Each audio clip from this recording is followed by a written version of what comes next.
Hi everyone. Welcome to another episode of Synth Geekery. Gee, it's dark. Are my lights not on properly? I'll fix that in a minute. How is everyone? Episode 258. Hope you've had an awesome week since last time we saw you. It's been 7 days, if you're wondering. I can count. Now, what's this show about? This show's about synthesizers, about modular, about samplers, sequencers, drum machines, music technology. In fact, actually today I thought we'd tinker with the subject of how we as synthesists are people that tend to have multitasking skills. And what I mean by that is that we have the abilities to be able to be a pseudo mixing engineer. We need to be able to know a little bit about electronics, know a bit about computers and software updates and firmware updates.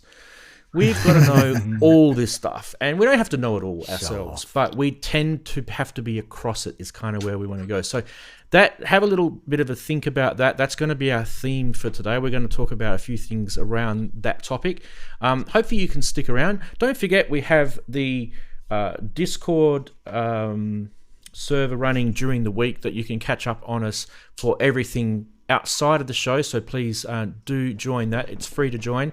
And at the moment, it's one of those platforms that hasn't been hammered by ads and crazy sort of mega IT businesses.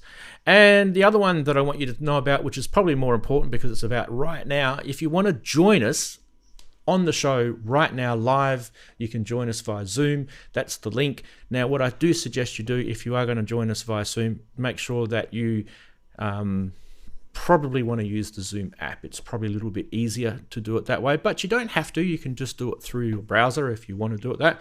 We've just found the experience that people tend to sort of like it through the app. It's a better thing. Now, speaking of experience, we have about 9 people here. So there's going to be one more person down the bottom. It's quite a lot of us here already, and it's nice to have. We've got Andy already who's joined us on Zoom. So Andy's the middle row on the far right. He's just waved to you, man with the beard. But our usual regular guys, we've got Daren next to me. To the right of Daren is Andy. Below me is Ian, and in the middle of the show is Chris. And below that, hopefully Kent is going to join us a little bit later on. But you guys can join us as well on Zoom, so don't forget to do that. Now, before we get into the nuts and bolts and gritty bits of the show, we are going to say big, massive thank you to all of the channel supporters. And wait for the music to stop. There it goes.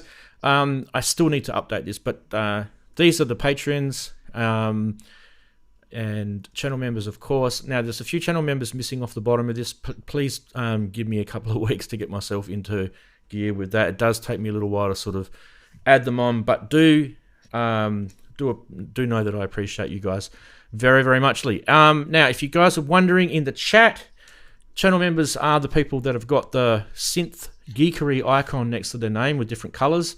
So they're those people. So they're awesome, of course. I mean, everyone's awesome. It's not just they are awesome, but everyone is awesome. We'll go and say hello to the chatties in a little bit. What we'll do first, though, is we'll ask how your week's been. Can we do a quick 120-second skim through this week, boys? Because some of them have been getting up to 10 minutes, and we've got to get through the show. All right, I'll start off with Daren because Darren's our most senior member here. How are you, Daren? How's your week been? Yeah, and I'm not bad. I've just been struggling with the back half of my KBW set.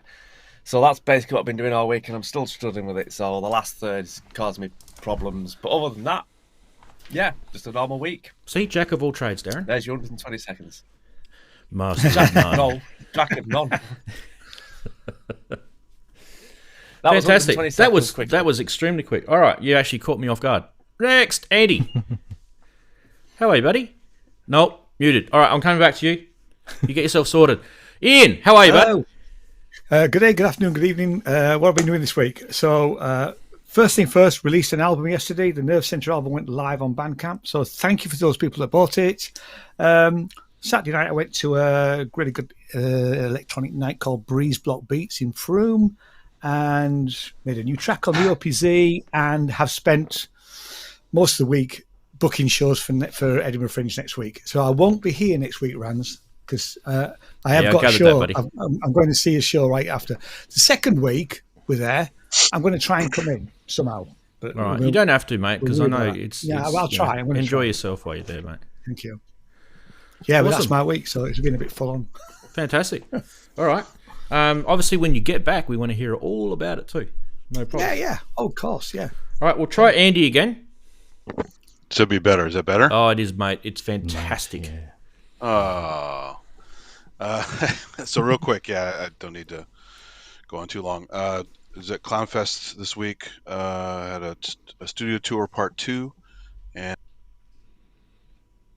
I did for yesterday that I had to redo last minute because I had a bunch of tech issues. So it wasn't what I wanted to do, but it turned out okay. So I'll put links in the chat later but studio tour day and one of the session days. It's actually going all through Sunday or Monday. I think Monday's the last one. So Clownfest all weekend and all week. And I also put some more Pittsburgh clips if you guys like the travel shit. So I do. That's about it. I do, because when I'm doing computer stuff, Andy, I get bored and I like to multitask. And one of the things I do is watch your videos in the background. You get bored watching my travel videos. No, I don't get bored watching your videos. I get bored programming. All right. Awesome. Good man. Good man. All right. We're going to head over to just down the road here. Chris, how are you, bud? Hey, I'm not bad, mate. How are you? Awesome. Well, excellent. I'll try and be quick then. Unfortunately, I spent most of the week being crook in my bowels, which hasn't been fun. But I won't go into details because we don't have enough time. But it hasn't got me down because a few good things have happened to me this week. One of those good things is a new synth. Oh, you got it. Nice. So it has arrived, and it's very inspiring, even though I've only been playing with it for an hour. But you know how it is. It's a Wavestate M. It is very 90s. That's sort of noughties, more noughties, late 90s, more noughties. Anyway, it's I have a lot of fun with it, and it sort of reminds me a bit of what I would imagine using something like Omnisphere in your DAW would be like. That's the kind of vibe it's giving me anyway. But I've only been playing with it for an hour. So that was a good thing that happened to the week. And the other good thing is I sold 3 DIY kits last night within a matter of hours. So that was unexpected, but cool. So the shop is going, had a good week in the shop. I guess that's all I'm trying to say. A few other things. I've done some more 3D printing down there, which I may show later. Is another 3D printed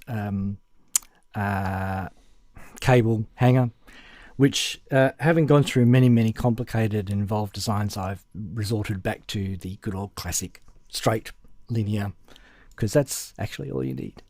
So lesson learned. So that was pretty much the week for me. Brilliant. Rance, over to you. Alrighty. We're actually going to go to Andy now. Hey, mate. You can tell us how your week's been. Oh, just the usual, lots of DIY stuff going on because I'm out of work at the minute, so that's a good time to get some DIY done.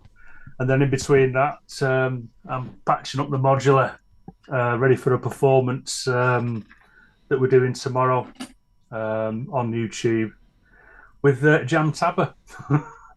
So we're doing a bit of jam tabbering tomorrow for about an hour in the Is it going to be evening on your channel, Andy? It'll be at least on 3. Okay. So if I post I paste your channel into chat, that'll get them to the right spot. Yeah, because once I haven't put the announcements up yet on the I haven't created the live show yet on YouTube, but when I do, I will put a link in the description for the other people that are streaming as well, so you haven't got to stick around and watch me. And what some people have done in the past is they've had all 3 streams up for some reason. So it's fun stuff anyway. So yeah, but I mean, apart from that, I'm just trying to work up. I've got 2 more tracks to finish off for my next album, which we hopefully go up to Bandcamp in the next month or so. Yeah, so that's my 2 minutes. Beautiful, mate. Good job. Nice and compact and shirt. I've posted your link to your channel in the chat. Oh, by the way, Thanks, speaking of links, if you guys are after, or Andy's SynthAddict's posted his stuff in already, but if you are after the links to any of these gentlemen's YouTube channel, they're also posted in the description of this video as well, so you can always find them. And that's especially for those people who are watching this on a replay. Not only that, but you can also find all the information about everyone, including myself, over on Ranzee.com, which is where you'll find the blog article that supports each show every single week, including pictures, links, videos, and all the goodies. And it's all free for you to consume like a delicious, beautiful dinner that you've just had for... Yeah. Anyway, let's keep going. Right. Let's go to Chatties. Okay. We've got quite a lot of chatties to get through today. Don't know if I'm going to be able to, but let me just say that Kent has decided to wear the yellow Guernsey for the week because he was first in. Big job that, mate. I don't know if you've quite got the time to be running around your neck of the woods with the yellow Guernsey, but give it a go anyway, mate. Maybe you could flash some people. Not sure. Anyway, Stephen Smith was there too. Big hello to you, buds. And then Sean, who's the breathalyzer. I went through a breathalyzer this morning at about 7:30 a.m. and congrats. I thought it was quite interesting. And of course, Pat Brady's there. Who else? Dead Man Walking. Big hello to all of you. To Sophie Music. Keith and Watford, big hello to you, mate. And QRD and K, and the Wookiee, and Human Error. Lots of cool guys joining in. Half God, Half Beast. Kosh Dukai, Custom Synth says hi all. Big Wagoo's there.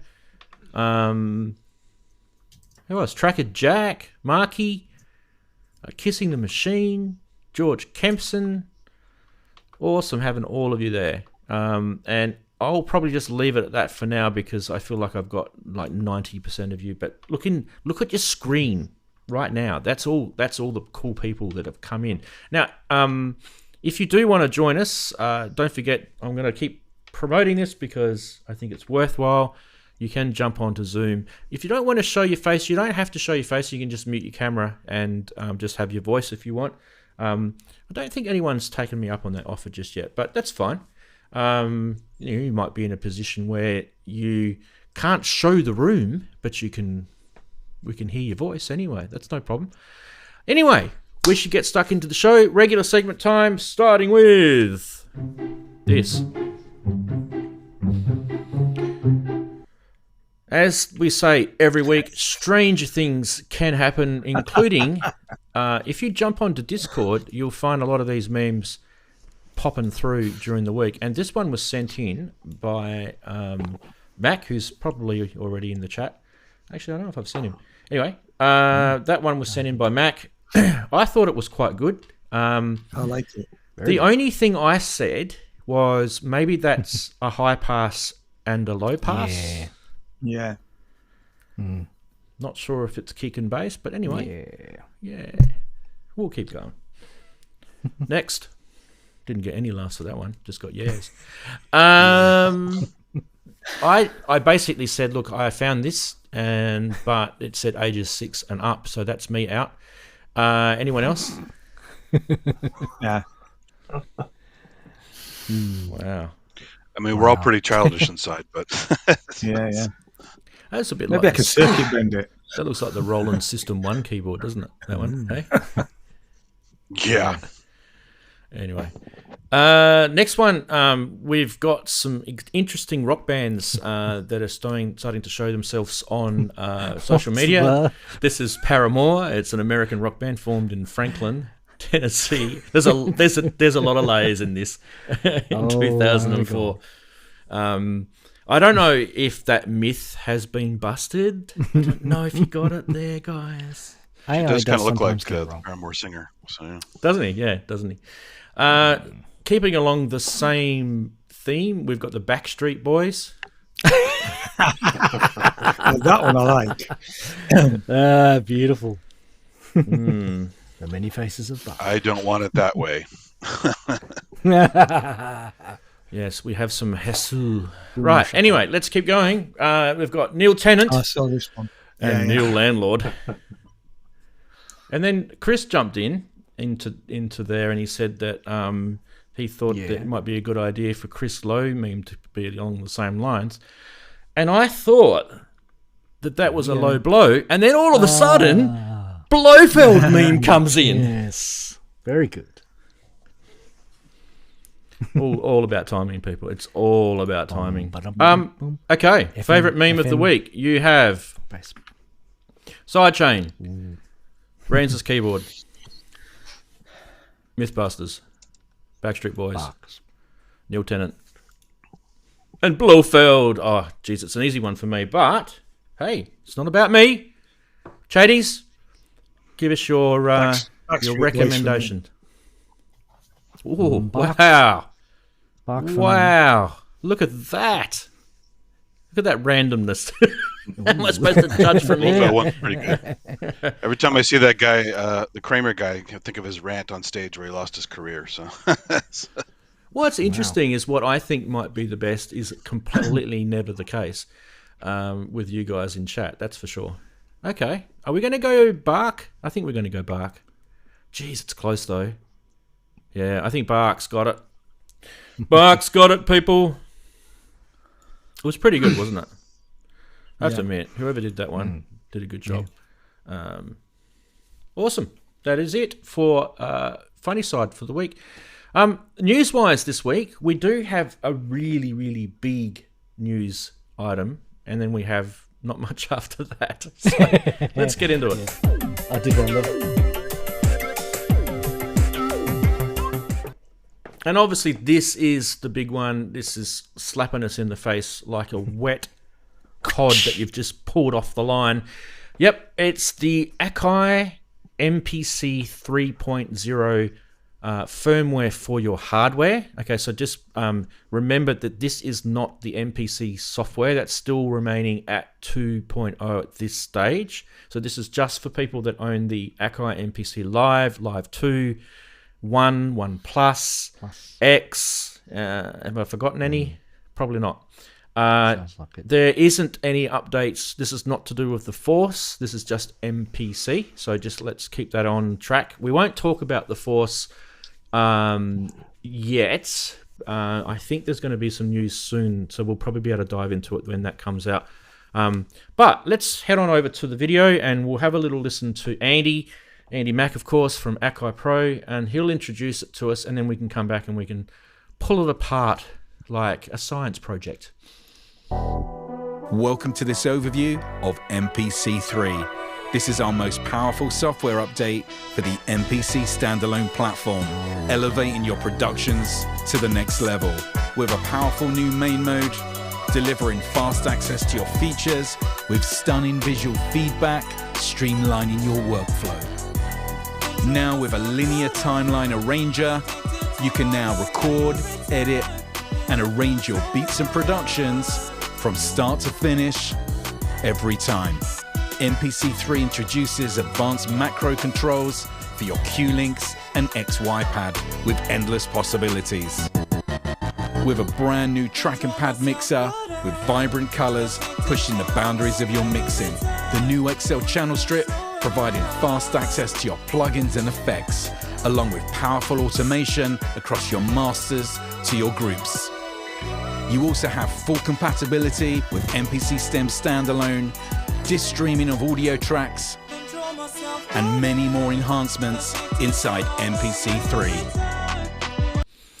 There it is, people. There it is. There is the new Akai MPC 3.0 firmware for your hardware, for your hardware. Let's make sure we are absolutely on board with that. Now, I've made some notes. I'm just going to go to us because we're all here and I can't fit everyone here on the other screen.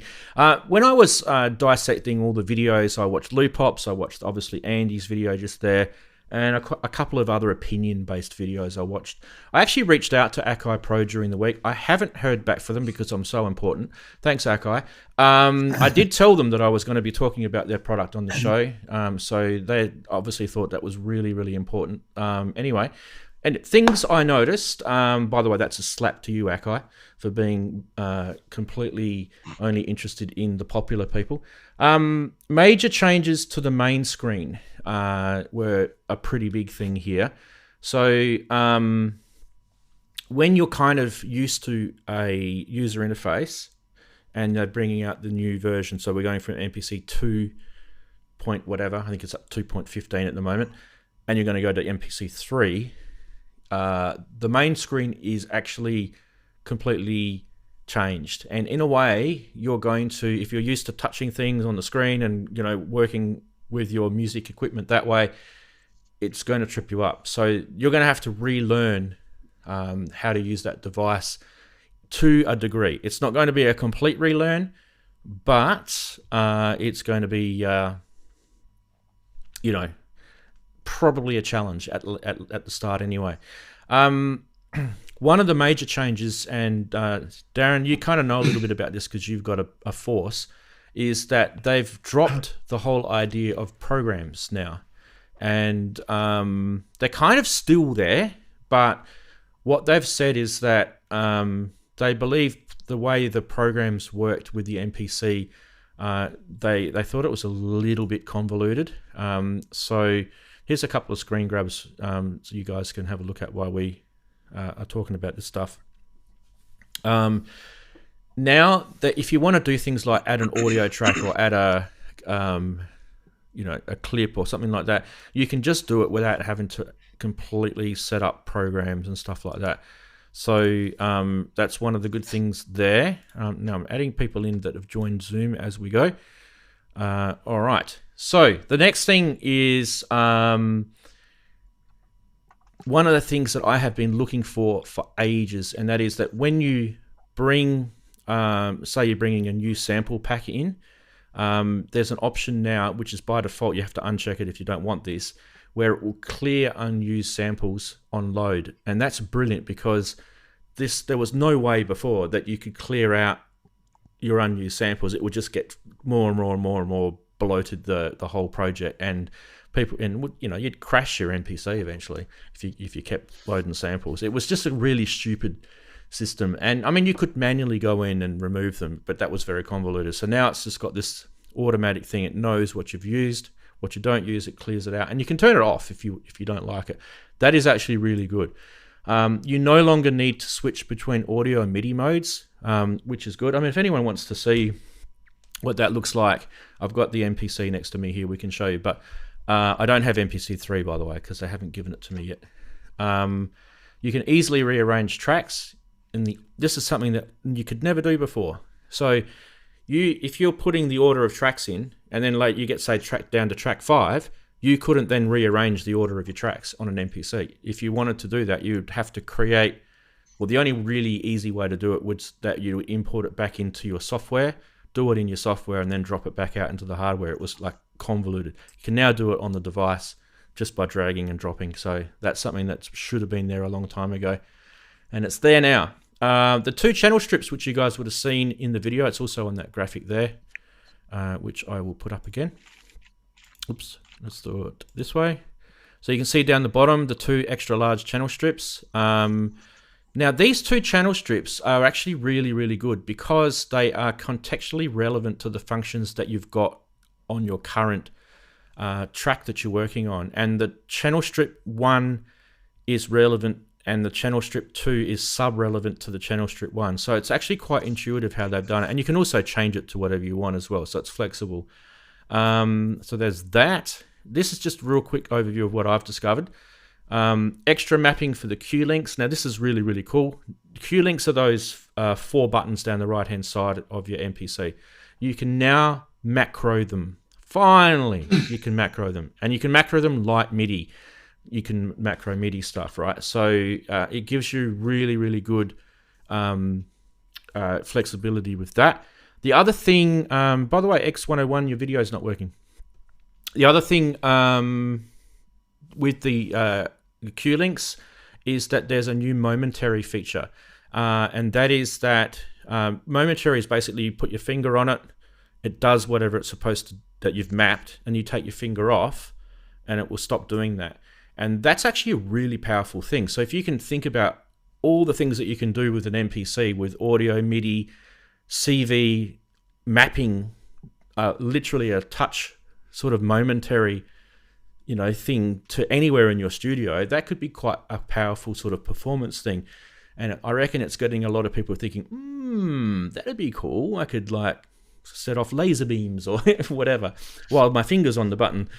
The XY pad is got a whole bunch of new cool things in that.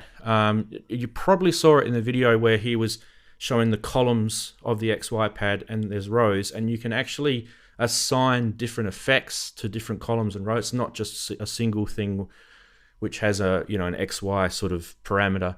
That makes it kind of cool. The only thing that I'm kind of worried about with that, though, is I believe it's not set up as a multi-touch. So it kind of defeats the purpose a little bit, because you'd think if you had two fingers going up and down a column, that'd be cool, right? I don't think it can do that, but I haven't got the software to test it, so I can't really tell you if that's true or not. What else? There's only two more things. Disk streaming. Should have probably started with that. Hey, it's pretty important. Disk streaming on a sampler is massive, right? Who agrees? What's the benefit of disk streaming on a sampler? Longer samples. Frees up memory. Multi-tracking. Yeah. Right.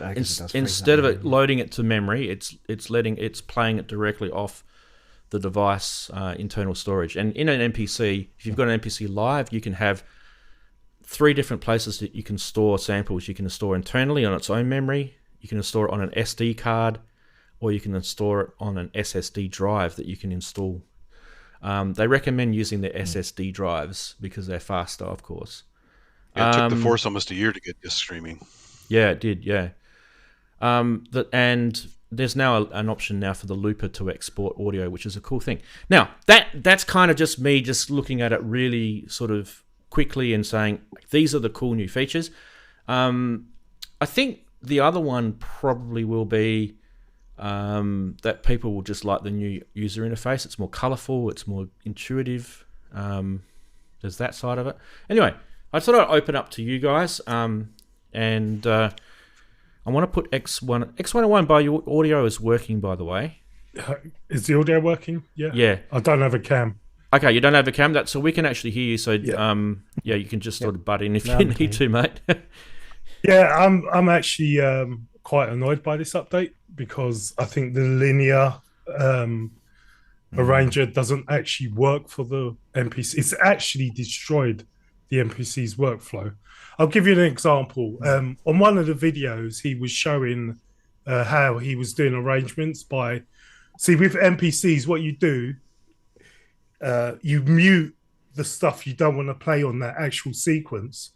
So what he was doing, he was clicking on the track, holding it, and then muting. Clicking on the track, holding, and muting. Yep. On the old MPC thing, all you had to do is go to pad mutes, and you could mute 10 tracks at once because you've got 10 fingers instantly. And that's how you make arrangements in the MPC. And also, I'm not sure how you also have pad mutes.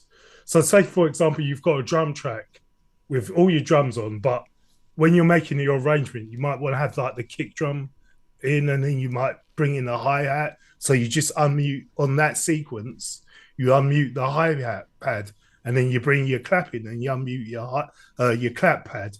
I'm not that I can't see how that's going to work other than having to go in and manually by hand on the screen delete notes. And the other thing is, well, the audio in blocks that you can easily drag about, the MIDI just seems freeform, which also makes it's going to be a pain to copy your MIDI notes around. as well. I just think it's made the workflow 10 times slower. They've done a workflow that's made for a keyboard and mouse and put it on the touchscreen, which, to be fair, whilst the touchscreen is okay, it's not the most responsive touchscreen. And it seems the workflow is now based around the touchscreen rather than the actual buttons and the pads. Yeah. So that's my main annoyance with this. Yeah, fair enough, mate. Fair enough. I mean, obviously, I think we need to get hold of it and test some of these ideas out. The thing is, I'm actually thinking like maybe I might get a second MPC, like a used one, and that way, because you've got a choice. If you upgrade your MPC, you will lose your MPC too. So it's not like you can switch between the two. You have to make that choice. Oh, do I want to upgrade or do I want to stay with the two? And I'm kind of a bit with you, X. I think like we're going to be convoluted with that new workflow from the get-go, and it's going to be hard for us to relearn, especially I've been using mine since 2017. That's a long time. So we're going to have to reuse some of these features. Think of people who've been using MPCs since the 90s. One thing I would say what they should have done is kept the sequences and just had that visual thing for the sequences. So you make your sequences like you used to on the MPC and older things, but just have a visual. So you had the sequence of blocks actually laid out visual. I think that would have helped a lot of people who struggled with the MPC workflow whilst not totally changing the MPC workflow, if you get what I mean. I do. I kind of feel like I think that's how the machine kind of works. It has sequence blocks, it's kind of like it's laid out linearly.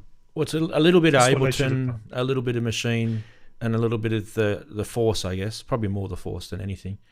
I feel like they're trying to bring other people onto the platform. That's what I think they're trying to do. Yeah. We also don't know how it's actually going to work under the hood, because sometimes the demos are going to push certain features forward. For example, the freeform MIDI clips that X101 talked about, they may not always be freeform. It may only be freeform because you can now do freeform, but maybe you can still do it the way you used to do.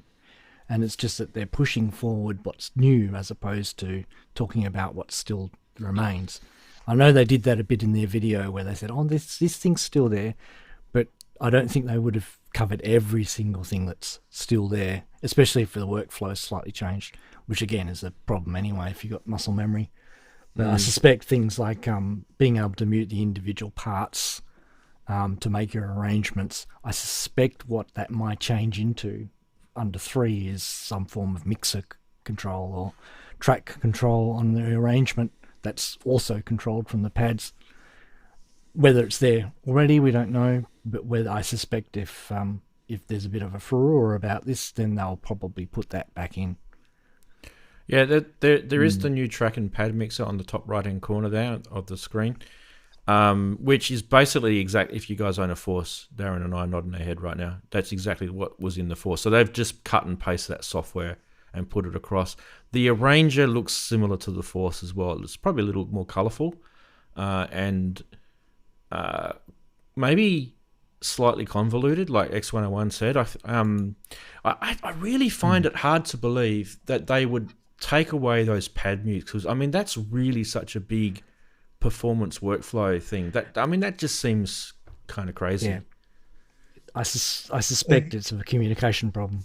They haven't communicated well yet. Another problem is with the programs. You're not able to use the same program across multiple tracks, which, for example, a lot of times on the MPC, I'd have a drum program, but I'd have 5 tracks using that drum program. I'll have my kick drum on one track, snares on the next track, hi-hats on another track, for example.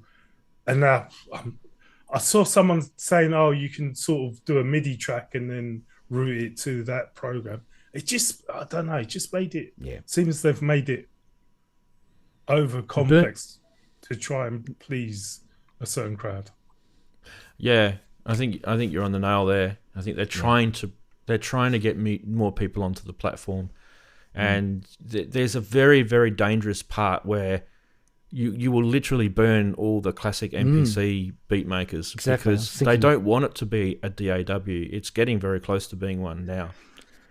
They've got to be careful bridges they burn. I have no skin in the game at all on this because I never touched an MPC. So as a complete newbie to this, you know, I've got a circuit which I love, and obviously I use an OPZ.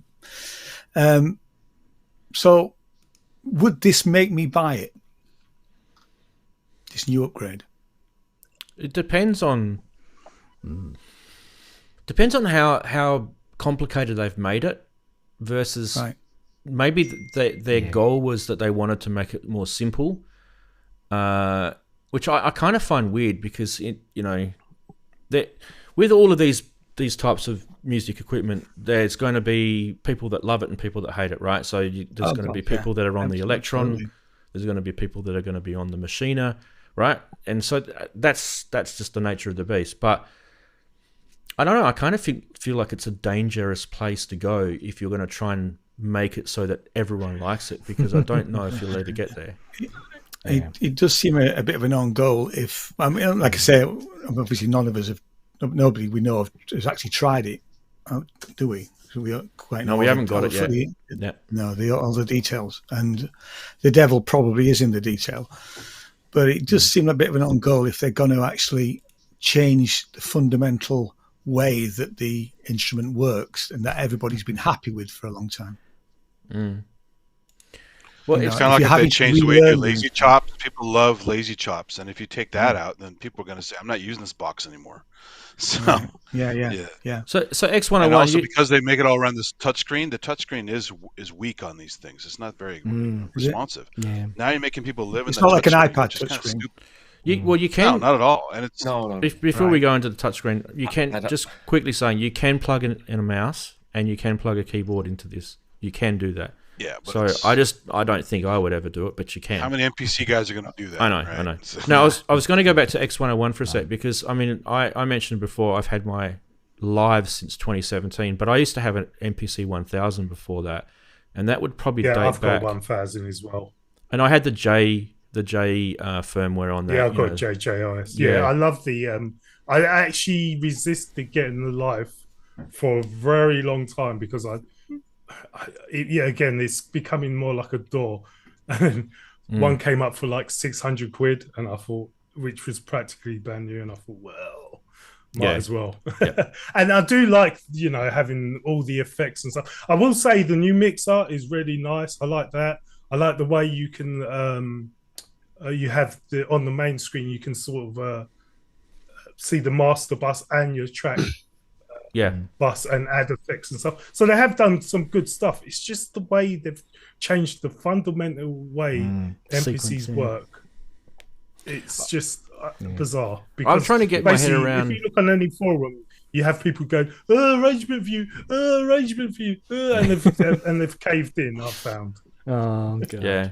I think they have. I don't think you need it. I don't think it needed it. I mean, for me, I'm still trying to get my head around the program side of it because they have literally dumped that. Now, there's going to be people that know and use that, and that's going to be a massive loss for them.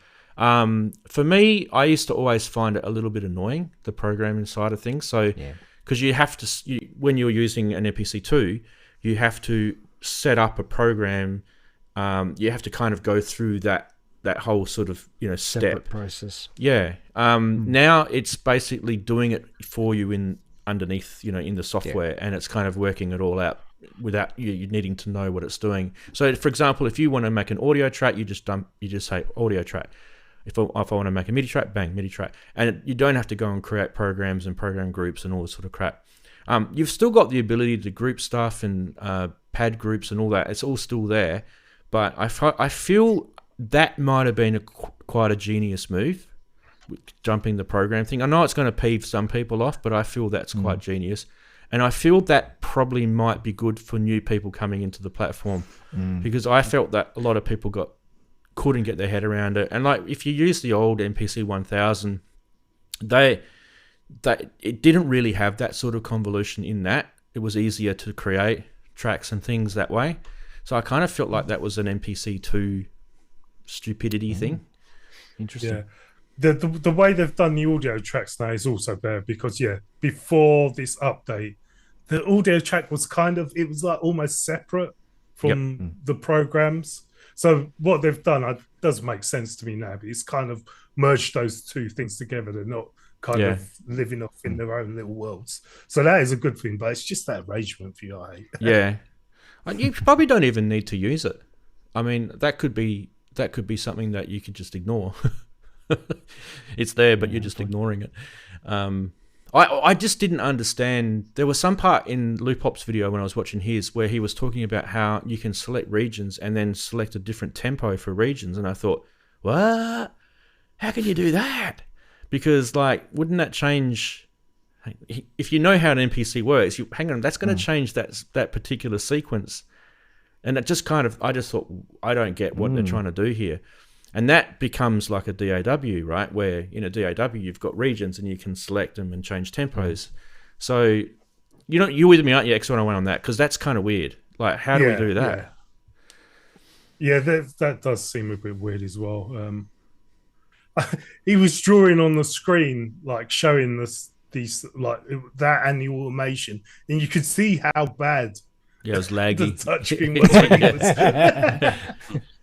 Yes. And then the I'm cursor would go like that. I'm surprised they don't make a new MPC that has the scribble strips from the Force with the touch knobs, because that removes you from having to deal with the touchscreen as much, and it's super quick to dial in exactly the settings that you want. Yeah.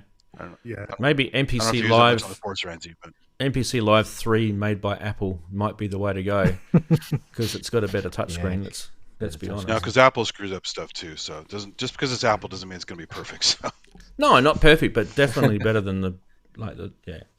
We're not going to go there. Look, don't forget. Stay away from the touchscreen. The touchscreen's 20. It's actually, I mean, I got mine in 2017. It's probably 2015 technology, 2016 technology. So when you think about it, it's pretty old. It's nearly 10 years old.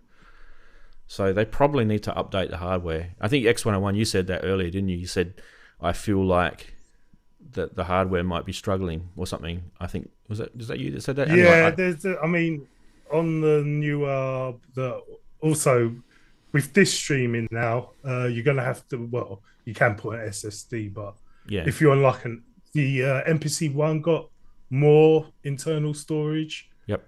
Which the old Live 2 and the original MPC X has less live storage, and also they both have less memory. So, that they need to be less stingy with this internal storage. Or let you upgrade it like they used to with the MPC 1000. You used to be able to upgrade them. Oh exactly.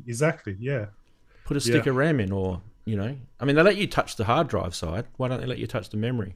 It's kind of weird. I know why they don't, because it's a memory on a chip shared, and they've actually got the firmware and all your storage sitting on the same thing. So that's why they don't want you to touch it. It's to save money, right? But build it differently. Like Ableton Push is probably their biggest competitor in this space at the moment, because this is where they're heading, and I kind of feel like, this is kind of like them trying to sort of stop people from going across to Ableton Push. And if you jump into Discord when you finish watching the show, you'll see me and Mac having a chat about, where do we want to go with these two products, Ableton Push 3 versus the MPC. And a proper MPC is not anything like a Push, right? They're completely different. Whereas a Push is probably more similar to a Force in its kind of operating sense. But with this new firmware, with the arranger and some of the other stuff that they've got, the mixer and stuff like that in there, it's really starting to become pushy, Ableton pushy style, which may be a bad thing. If they want to go in that direction, they need to fix their software as well, because the MPC software on the computer is pretty bad. Well, did you notice how they're not touching it yet, and they haven't given us an ETA when it is? So that's kind of weird, because now you've got a firmware that can't talk that to the software. That doesn't work with the software. Yeah. So you're out in the wild, basically, with the firmware. Well, I think you can still use the MPC in controller mode, but then it works. How would that display on the screen though? Because it would have to display with 2.0. It has to, otherwise it wouldn't work, right? Yeah. That's weird. Yeah, that is a bit weird. It might be just because it's in beta. That might be the reason, but who knows what they're trying to do. It is a bit confusing. So look, I think this is a good point. If you guys are a bit sort of, I've got an MPC, should I upgrade? I think Akai did give that sort of warning at the end of their video. Like, just remember, guys, this is a beta. If you are using your MPC in production environments, maybe don't upgrade it. Just keep it on 2 for now, and wait for it to become a public release. Otherwise, if you're kind of, you're in the Wild West on riding bareback on your horse, then upgrade it. I mean, that's what I'll be doing. But yeah, I think one of the other things I think we should look at too while we're talking about this is I think Ian's question is kind of like what I thought about during the week, where he's saying like, okay, I'm not in this particular platform. And I'm sure, Ian, you probably saw something along the lines of one of these videos during the week, and you probably didn't watch it all because it's not your thing. But you probably saw some pretty cool looking interface design, which I think all of us would have to agree. There's some nice looking interface design on these products. One thing that kind of attracts people to the MPC platform is the large screen, and it's got quite an intuitive looking interface compared to a lot of its competitors. Like if you look at Electron, look at the screen on the Electron, the deluge. Yeah, I don't think I could. I don't think I could go down the Electron route at all. Actually, having seen them. Yeah, but I like you say, I do like a large screen. No, although I'm quite happy with some of the smaller screens, the Organelle and things like that. I've got a small screen, but it depends on what that screen's having to do. Exactly. That's exactly it, Daren. User interface is key there. Yeah, exactly. It depends on how the screen is designed. You can have a small screen and it doesn't appear small because they've designed it well so that you can read it and it's intuitive. Whereas you've had other screens that are tiny and you can't see anything on them because they've used really, really tiny little pixels and it's just not usable from a distance. Even people with decent eyesight, they're still going to complain about that stuff.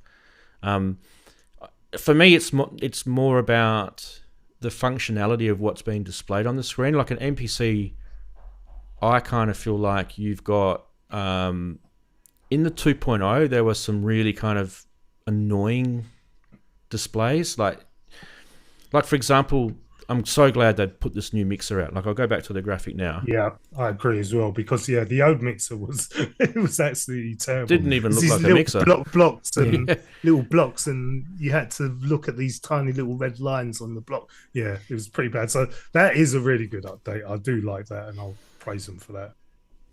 I wish I had a little graphic of the mixer. I could probably show you my MPC. Yeah, but anyway, but that's a proper looking mixer on the top right hand corner, like you'd expect. And those Funny little enough, bar, I think JJOS mixer kind of looks like that. Yeah, it does a bit. Yeah, the vertical style. Yep. Yeah. I mean, I'm not with knowledge of what's going to happen, but is this to sort of like try and bring people away from the Force to the MPC so they can just completely have an MPC and the Force? Maybe they're going to dump the Force. I think they're going to get rid of the Force. Completely get rid of that. Look, you can bring everyone from the Force over to the MPC. I've heard it's going to have a little bit more. I've heard a couple of different conflicting rumors, and I'm probably with you, Daren. I probably think this is kind of like if you look at all the stuff that they've taken out of the Force and put it in this firmware update, it almost sort of sings, "Hey, we don't really want to support the Force anymore." But they've also said that there's an update coming for the Force. I've heard that before, but what that update is, we don't know. Well, the update is that they're not going to support it. Well, or maybe the next MPC is going to be an MPC Force kind of thing. Yeah. A marriage of the two. Or maybe they might have two different ones. They might have like an MPC and then the big one, like the X, might be the MPC with the Force combined, which is another way they could go about it.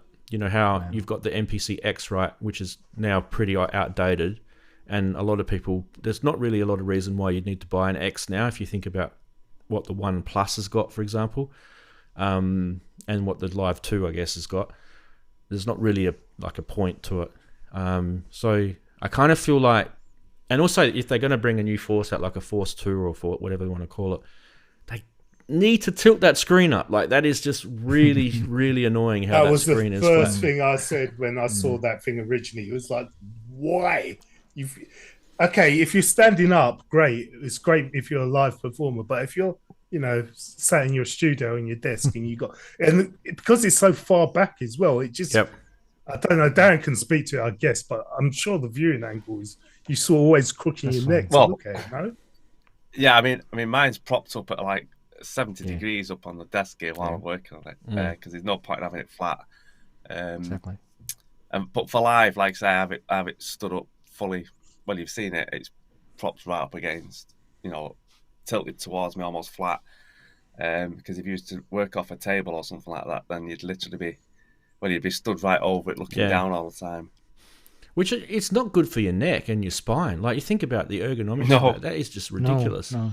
What are they promoting? Well, they had the same. Elisa's had the same problem with the Ion. They made it totally flat, and the protective screen the glare made it hard to read. So you had to like hover over it the whole time, which is stupid. So I don't know why they don't bake a better angle in, or allow you to actually rotate it like on some units. Well, they clearly know it's a problem because with the MPC X, they've given it a tilt screen because the screen is a lot farther back than it is on the live.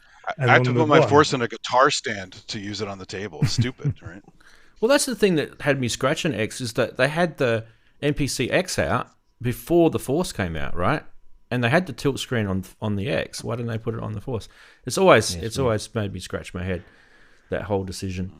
Well, one thing's for sure. Akai have now got a very, very complicated lineup, and I don't think it's going to get simpler unless they really do a rethink of their strategies, because they've created a huge level of complexity now with all these different lines and unclear direction. It seems that way. Well, they've got 2 keyboards, 3 desktop units, plus the Force. So yeah, it is getting a bit crazy. 10 in total. And it all overlaps. Yeah. So yeah, they're trying to blend a few together. I think looking at their website, I wouldn't know what to buy. Exactly. I think as a new customer, you'd just be scratching your head, going, "What?"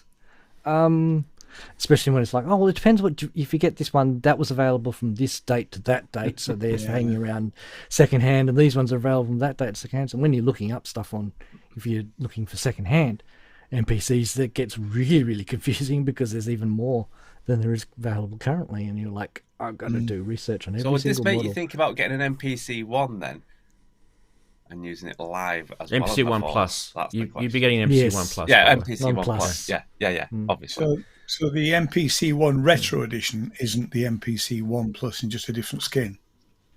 No. Don't think so. Yeah. The Plus. No, the Plus is the red one. The Plus is the red one. Yep. Red one, yeah.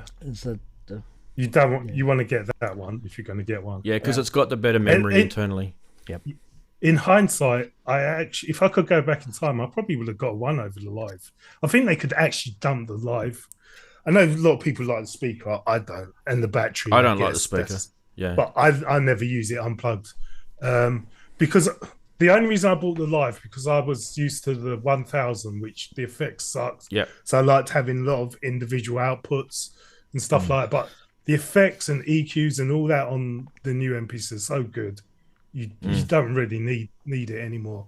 And the way it works, if you connect it to the software, once you finish your track, then you could export it to your DAW really easy now. So I would either have an MPC 1 or MPC-X, because I would like to have all those extra Q links, actually, especially with all those soft synths now. So I think the live could be dumped. Just put a battery in the one and dump the live. Well, I think with that USB and the class compliance stuff, which was ages ago in one of their updates, that really kind of renders a lot of the extra connectivity useless anyway. That as well, yeah. Yeah. So you can get away with the one just with that. The only thing I guess is, and I don't think it was ever done that well, was the CV connectivity. Personally, I feel like if anyone's looking at it and going, "Oh, but it's got CV," I don't really think it's done well. No, I tell you the biggest problem actually. There's no way to send. You have to. It's so convoluted. Have you ever sent clock out of your MPC to your modular? You have to actually draw in 64th notes. Yep. Why didn't they just have a clock? Yeah, why didn't they just have a clock? It's stupid, isn't it? It's crazy. It's a workaround. Yeah. It's just a workaround. I remember doing it on my Force, and I thought one day, hang on a minute, this is not even going to be in sync. And then I had to create, because the Force has got 4, CV outputs on it. So I had to literally burn a CV track, just to send a clock out. So I had 1 gate, 1 pitch, 1 clock, and then I've got a 4th track. Okay, what am I going to use that for? Like the old days of recording sync tracks on mag tape. Absolutely. Like Old the old school. Roland stuff. Yeah, exactly. No, it's a bit stupid. So if you are if you are looking at purchasing this stuff, forget the CV. I would just, you can actually plug in an Expert Sleepers, exactly. Eurorack card into it, and it will do the job for you. Better. Just do it via MIDI. Well, here, Ranz, you was thinking of getting maybe a second-hand live, but you can almost get a brand new MPC 1. No, that's what I mean. I'll keep the old live. I've got the original live here, which is looking a bit battered. I get a new one, MPC 1, MPC 1 Plus. Yeah. Yeah. But I kind of want to get a feel if Akai are going to bring out any new hardware. That's kind of what I want to feel for before I decide to do that. Because knowing my luck, I'll buy it, and then a week later, oh look, we're releasing this hardware. Yeah. That's what happened to me with the Force. I've been waiting for ages, and then because I kept on going on about the push, and then as soon as I bought the Force, Push 3 came out. Yeah, don't worry, Daren. I was talking to Mac in chat. He's actually now in chat now. I was talking to him on Discord. Hey. I am most likely going to be selling my Force, and I'm going to get a Push 3. So that will solve the whole push situation with me, because I just find that mine. Well, it's just the limitations of the Force. That's the problem. Like those things that we talked about a few weeks ago when we talked about the Force. The push doesn't have those limitations, and I kind of got a different use that I want to do with the push that the Force will never be able to do. I kind of want to use the push as obviously like a clip launcher and things like that as an Ableton controller. But if you ever look at Ableton, you can actually configure Ableton to behave like a Fairlight. So you can have your sampler, chromatically with pitch controls and do the old 80s art of noise sort of stuff. What you're talking about, isn't Simpler, it? yeah. Simpler. Yeah. You can do all that stuff. Classic. It's a classic thing. Yeah. And the Push 3 can do that. So that sort of stuff. I'm kind of. I just wish the Push 3'd have a bigger screen like the 7-inch. Yeah. On the Force. Yeah, that's the only bad thing, and it's not touch either, right? So the Push doesn't have a touch screen. So there's a few. One thing someone's just said. Sorry, one thing someone said in chat. They were speaking about how Roger Lynn. I don't know if you saw the video where he was looking at the MPC Live and he was praising it, and that was before this update, because that workflow they've got rid of is his workflow. So I'd love to see an update video from him and what he thinks of what they've done. Roger's pretty positive guy. He'll probably like it. But the timing is odd, isn't it? It is. Considering how they screwed him, he's a very positive guy. I haven't changed the operating system at all. Oh, we've changed the operating system. Well, he must be going. You guys know that him and Akai were, out of favour with each other for a long time. Yeah. So I kind of feel like the whole thing was just political, really. The whole thing. Yeah. It was a bit like. Well, they stopped paying his royalties, didn't they? It was a bit like the Yamaha and the sequential circuits thing a few years back. Do you know what I mean? It was a bit like that. Like really, we're end users. Do we really give a shit about. Honestly, seriously, like it's not going to affect us at all. What someone's opinion is about another company because they designed it. I mean, we're fans of these people, right? But it doesn't really affect us. Yeah. It doesn't change anything. I'm going to say, doesn't it make you think twice about buying something though from that particular company? It kind of like you can if you It's want to only be a small factor. If you want to be a village fanboy of a brand, I've always been recluse to do that sort of stuff. You know, I don't like to Arm's length. I don't Keep like it to at sort of arm's just length. completely blindly follow a brand. I think that's kind of that's silly. Well, I mean, how many people are not fan of Behringer's business practices and still buy it? I do, but it's kind of a shitty thing to do. So, you know what? I had. This is going to sound weird. I don't normally talk about stuff like this, but I had a dream the other night that. Oh, God, no! Leave it now. Leave it. I visited Behringer's. No, this is serious. I visited Behringer's factory in China, and I was having a screaming match with Yuli about the hourly rate. That was my dream, and I'm like getting all political. I'm like, you're not paying these. Good stuff. That was my Rance. dream. I'm proud of you, mate.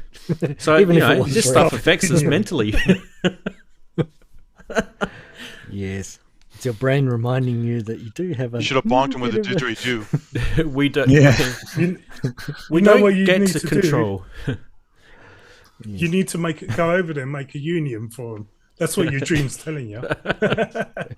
Oh my god, you just don't get to choose your dreams, do you? It's not fair. It's like, sorry. Did you when you saw me in your dream? Did you tell me you're a Behringer bro? I probably had like a Moog t-shirt on or something in my dream when I went there.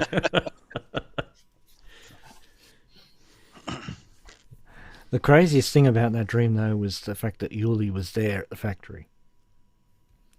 I've actually spoken to Yuli a couple of times. Like him and I have had discussions about stuff over the years. So he's. I'm not going to say anything bad about it. He's a decent guy, but obviously he's a businessman at heart. And you know, what can you say?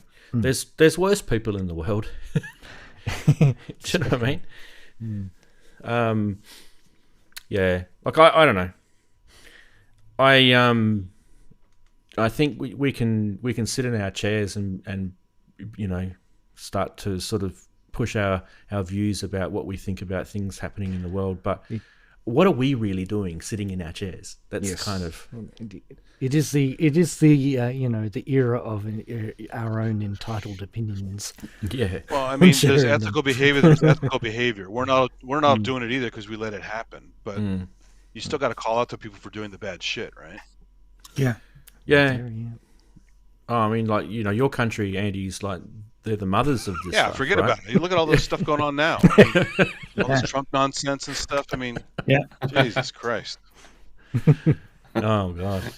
I mean, the thing that literally had me floored was the whole, you know, obviously the assassination attempt, and then literally within a few days, Biden just said, "No, I don't want to be a president anymore. So find a new one." Yeah.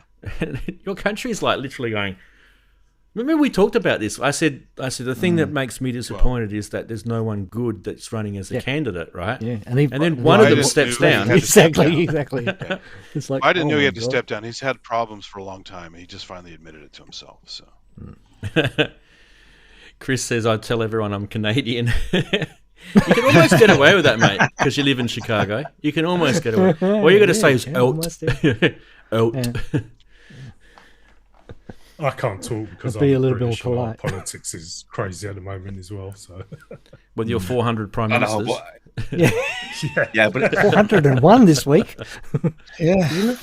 You just copied Australia. We yeah, had but that, it makes 10 years it ago. makes us We've feel had a that little bit revolving better when you door. see someone else going through some real bad stuff. At least we can go, well, maybe we're not that bad actually. Oh, I don't know. Contra. No. We've had 13 years. You can talk yourself into it, Daren, as much as you want. I'm trying. You've got to live in hope. Yeah.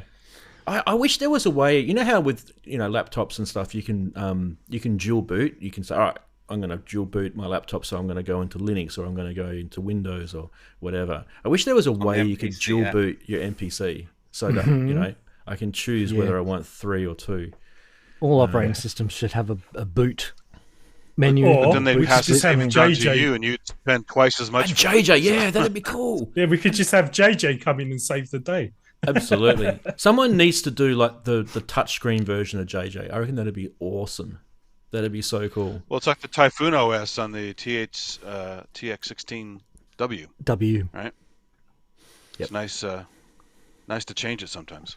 There's guys actually now who are literally hacking. I've been hacking the MPC for the last 6 years. They've already got in via SSH, and that it's all Linux based and Yeah, back didn't end. someone put the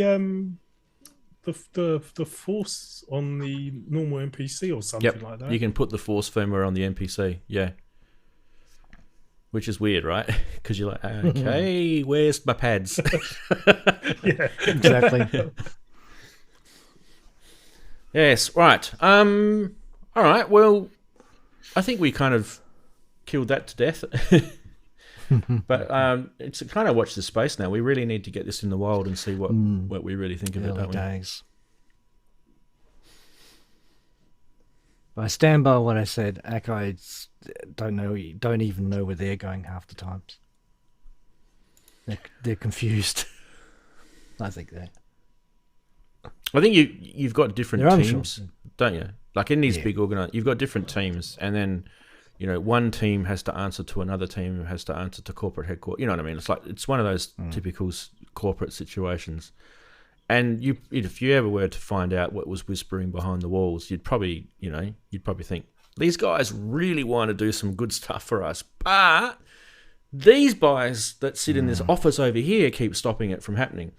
Exactly. So, and I've heard that comment before a few years ago when we were sort of getting a bit angry about how the force wasn't being developed properly. So, It was It was like a question of like, we're falling behind. Well, give them an update then. No, we're falling behind. Throw them a Give carrot. update. Yeah. Yeah. Although that says the machine users are probably a lot worse off than MPC. Oh hell yeah, yeah. Even though they're talking about a new thing coming out, but that Machine Plus was so underpowered, and I think a lot of people bought into the hype and bought that thing and realized it just couldn't do half the stuff they expected to. So yeah, it does a lot. You just can't throw everything in the world at it. So yeah. NI are a bit weird at people the want to moment. put every plug-in, and you just can't do that. Well, NI is a bit weird at the moment. They seem to be more into selling expansion packs rather than updating their software. Oh yeah, that's true. Yeah, and acquiring businesses, or is it the other way around? Well, aren't they publicly Isotope. listed? They own Isotope, don't they? They're probably Got listed, bought aren't they? out by someone, and then they started buying up all these plug-in companies. I know because I registered something from Isotope and it sent me to Native Instruments. yeah, That's true. I got a bundle from them once. I was like, why did somebody Not that send I'm me here? This complaining. is the wrong place. Yeah. Funny thing was that Native Instruments didn't realise I was a customer of theirs from way back. What was Must the have burnt guy? that database? What was the guy from Native Instruments that made the FM synth? Was it? FM8. guy. He was on what's his name's channel the other day. The guy who worked to Michael Jackson. Yeah, I can't remember his name. yeah, I know the guy with the curly hair. Yeah, I know who you're Not talking Anthony about. Marinelli. Yeah, that's Marinelli. it. Yeah. Okay. Is it Stephen Schmidt or was it the other guy? Yeah, something like that. Yeah. It's definitely Schmidt because he Yeah. did some really good reactor assemble. Yeah, Rob says. Well, Yeah, Schmidt's the original guy. Now he's doing the C15 stuff. So this is what I'm saying. Like that guy. I mean, that synth, that FM synth. I would love one. I mean, they're really, really, really. The C15. That's it. Smithy, thanks, mate. I would absolutely love one because that is just killer. Like in terms of an FM synth, the sheer ability of simplification of how that works to program it. It's actually. It's how an FM synth probably should have been from day one. It's amazing. Have you guys seen it? Like it's the C15. It looks really when they rolled it out at NAMM. Yeah, it looks kind of a bit sort of daunting, like from afar. But then when you get to it and you actually sit down and you look at it, it makes so much sense from a musical point of view. And the way X101, you were saying that Anthony Marinelli, the guy that showed I thought the way he explained it was actually really kind of easy to understand. I thought it was very simple. Well, I think Manny, you've got one, haven't you? As well. Manny was on that stream. Manny was on the Manny was stream. on There the you go. stream. Yes. There you go. Manny's in our stream. Speak of the devil. But that machine is definitely a player's machine. That's how it's built. It didn't even have. You couldn't send MIDI to it for a long time, I think. Yeah. But I don't Which mind actually that. was fine when you got into it. You didn't need it. When you look at it, it's pretty. Yeah, awesome. it's dual ribbons it's and the built foot for pedals players. and But that's what I mean. I amazing. like that. Like sometimes I kind of even don't like patch storage because I kind of feel like, you're just, you're not really at tune with the instrument. Like you're not really. Yeah, and it leads you to certain paths you always take over and over again. I'll just use this batch again. Yeah, leads to Yeah, laziness. I like It's a temptation. starting blank slate as well. Yeah. Also, even without And a MIDI, synth they like had that, you you can hook a monitor to it, and they have the exploded diagram of all the modules, or you can sit. It's like playing with, what is that thing that's plugged into Ableton Live? My Oh, brain's Manny fried has a right now. purple one? Not the push. Max. Where's Max, Where's Max, yeah, Dave? like a Max layout. Oh, C15 has a Max and the layout speed, when you yeah. hook up a monitor to it, and you can just, Max mangle the for crap life. out of it without a computer. Half God, Half Beast's favorite patch is called Init. Is that Init? Init. This thing's got an internet patch. I There's- found it pretty quickly. Init. Good patch in it. Yeah. Right. I always love that. Every time I see it, I'm always thinking of my UK mates. Patch in it.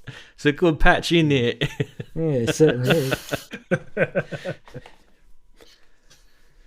All right, we do have another product to have a look at. Woohoo! It wasn't just about the Akai MPC. We also have something from Russia with love. And I don't know why the graphic hasn't come up. That's a bit weird. Hello? Why is the graphic not coming up? Don't answer that. It's a rhetorical question. It should. Maybe I didn't refresh. Let's try again. Yay! There we go. This is the Tre Modular Alisa VCO. Now, Alisa VCOs are from a Russian made synthesizer. They had the 1377 oscillator in them, and I kind of thought this was interesting. It's a new thing that's popped up on Modular Grid, and they put a video up. Aren't they good boys? Let's have a look. Not that. Not that. That.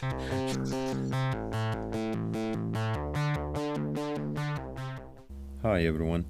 Today I want to show you Alisa VCO by Tre Modular.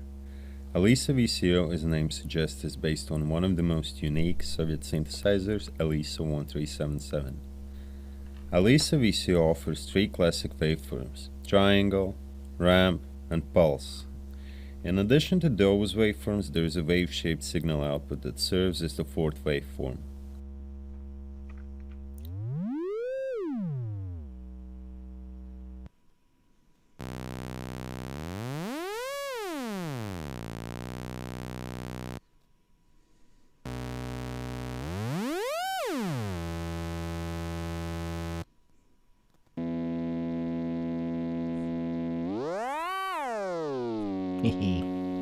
Waveshaper is the most well-known part of Alisa 1377. In Alisa VCO, the shape of the signal can be manipulated with knob or with control voltage. Key.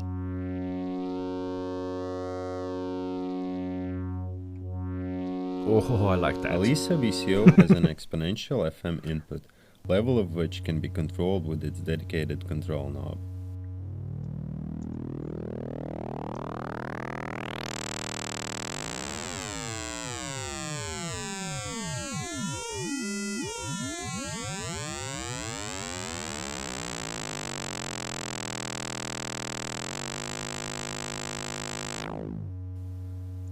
This VCO offers control of a pulse width on the pulse wave both manually and with control voltage.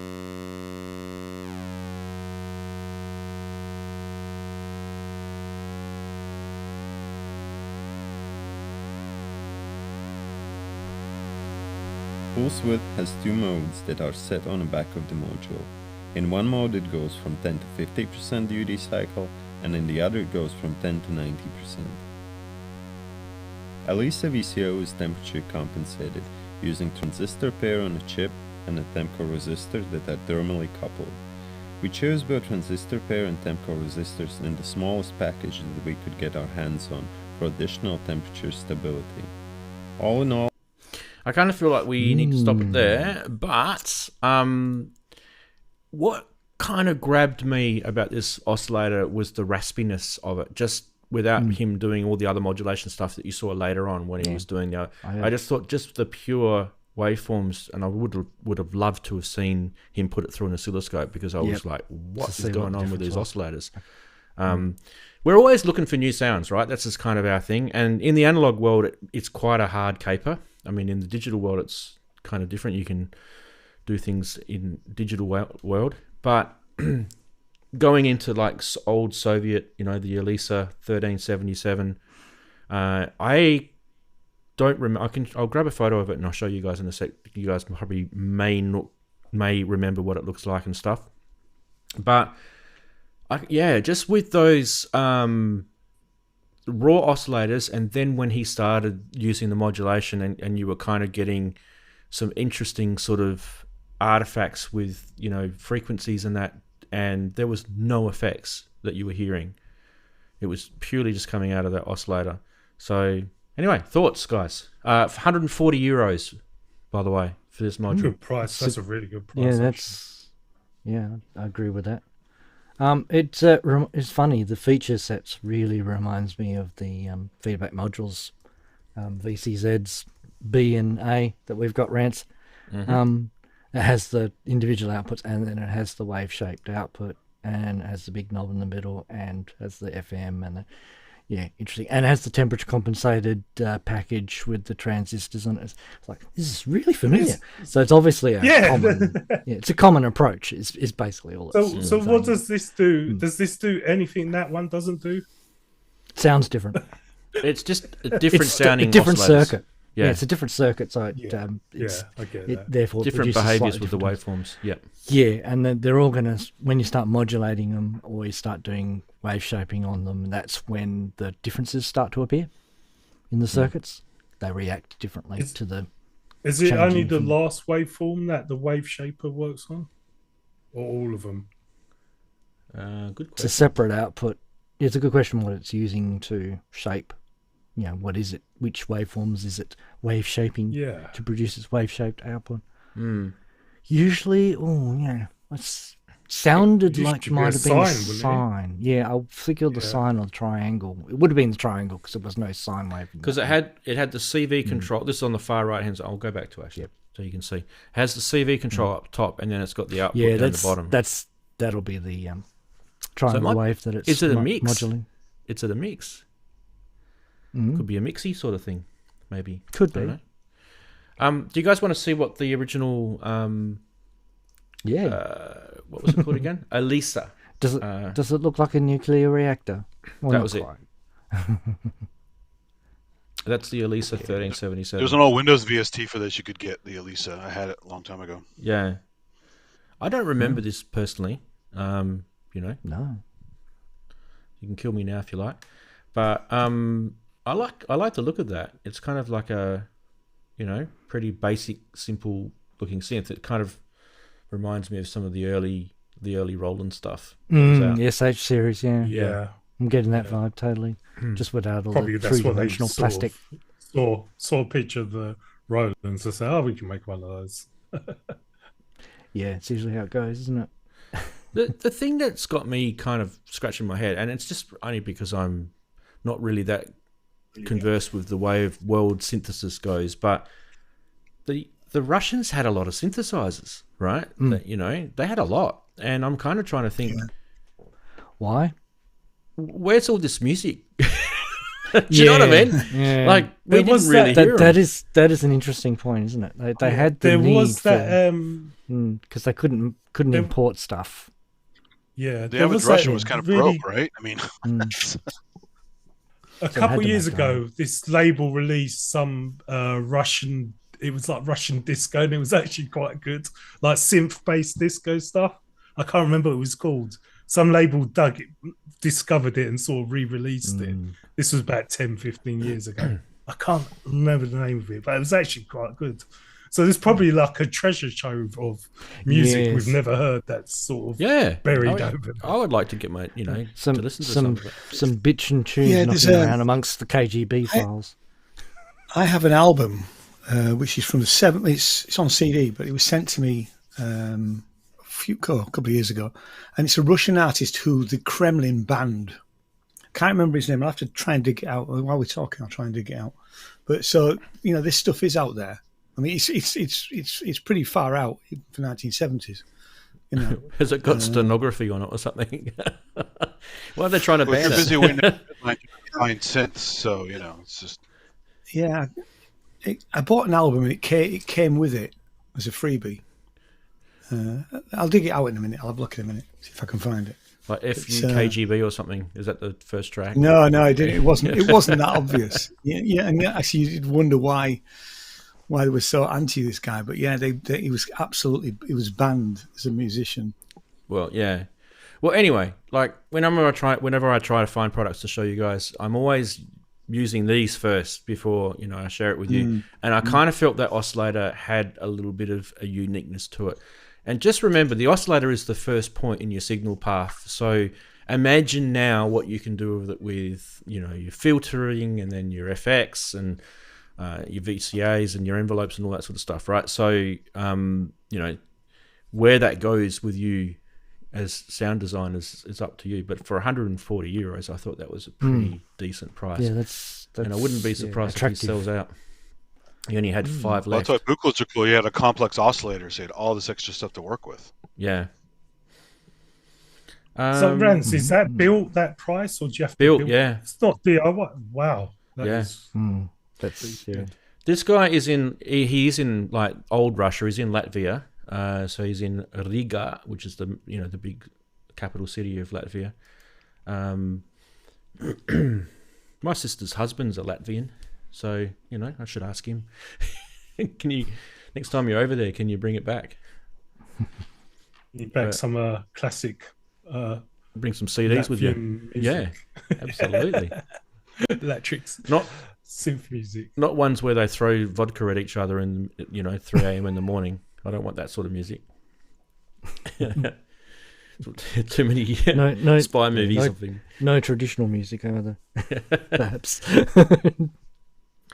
Yeah. Anyway, I mean, product-wise, we are pretty, short of news this week. But obviously, the MPC being a big one. I think this is kind of called software update week of the year. Like July, they just release a whole bunch of firmware and software updates. Like there's, yeah. The only other thing that I thought may have been interesting for us, but I kind of don't really feel like it's really down the synth path, was that Roland released another stage piano. But I kind of feel like they do that every couple of years anyway. So, if you guys want to talk about that, you can. I guess we can bring that up. But I don't know. Piano's where I started. So no interest in any of the little mini synths released this week. The ARM-based. I saw that Drum Boy and I saw that, and I thought it was a bit DIY. It is a bit, yeah, very similar to what we've shown on the show before. Yeah, for instance, SynthAddict Academy have theirs, and there's been quite a few others we've seen. In terms of small writing on small screens, I thought Daren would absolutely love that. Oh yeah, he loves that stuff. Yeah. It's park bench compatible, but you would probably want to lose it on the park bench. Leave it behind, walk away. Yeah. That'll be left on park bench compatible. Yes, yeah. Permanent park bench compatible. Yeah. You're going to stay there. I mean, software-wise, there's so much happening in the software world, and I kind of don't really get my head around it that much. But like, there's this week there was a free synth, there was a free orchestra, there was something about the mini mode, the reverb, yeah. So it's pretty busy software in the software world. So if you guys want to talk about any of that, I'm quite happy to. I think I switched off all those emails. from all Yeah, the many don't use it, don't use software plug-in anymore. boutiques, plug-in this, plug-in that, plug-in alliance, plug-in. There's so many plugins. Well, I mean, Aggregations. I'm not going to knock software. I do use a bit. No, it's just it gets a bit noisy because they're always, as you said, they tend to be pretty Your intense inbox. with their. I mean, yeah, you exactly. better knock Yeah, software that's because what how I'm many hardware things have software in them now? So saying. Yeah. Yeah. And yeah. And if you cross-pollinate. The other thing that I thought was interesting is that if you're in China, they've actually got a modular show in Beijing, and I actually didn't know they did this. And apparently, it's something that they do, and they stopped doing it obviously because of COVID, and they brought it back. It's in November, so if you actually are in that part of the world, you can go there. 8th to the 10th of November in Beijing. It's called the Modular Commune. And it's like a synth developer expo. Actually, be interested to see if anyone in our group of friends that we've got watching the show, because I know we do have a few Chinese-based. the Meng Chi guy is there, right? Isn't the guy who makes the little modules? Isn't he in there? Well, it's them, and obviously Behringer in China, and so who knows who's going to go to it. But apparently there's a whole bunch of overseas artists coming over to perform. There's 60 performing live modular sets in separate halls there. Be nice if they have some sort of live stream to it. And they've been doing this for about 9 years, so I actually never heard of it. It's typical with China. They don't because they don't do Google. They do what's it called, Baidu or something. Baidu Well, they or had Google and they Google left because they were being blocked. So yeah. So yeah, that may be of interest to people if they're on that side of the world. But I don't really know if it's something that we would jump on a plane and go and do. Like we'd probably do Super Booth. Mind you, though, it'd probably be cheaper for Chris and I to fly to Beijing than it would be. It probably would be anywhere else. I mean, it's the same time zone, isn't it? Yes. I'd be careful about taking any Great Wall compatible. I might be a little concerned. Very good. I see what you did there. I might be a little concerned about taking any notebooks with my notes in them with me, though, if I went to China. Definitely. They'll steal them. They're already hacked into your computer, mate. Remember your that's what we were saying the other week. The phone, there's a chip in your phone that you can't turn off. Yes, but they everything I put on Dropbox, I assume it's going to China anyway. I just assume that my ideas aren't good enough for them to bother copying.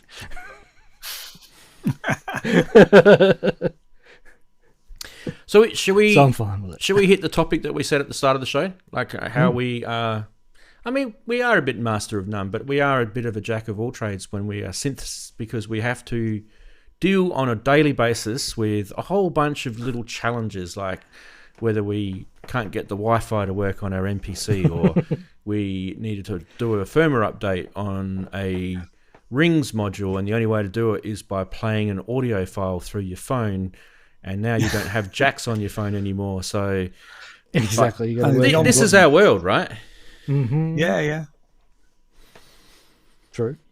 And have you ever sat down and thought, I'm gonna do some music today. I'm gonna write something. I'm gonna finish it, and then whole time you got doing to pop tech up support on your computer. Well, you get lost on an Instagram post. Or Facebook or something. Turn your Instagram off, people. What happened to? Yeah, all the time. 3 hours. Hang on, wait. There's a girl here. Hang on, wait. She's doing a dance. No, hang on. I want to see this. You got to turn Instagram off, people. That person fit what? Where? Hang on, wait. Is this PG? Exactly.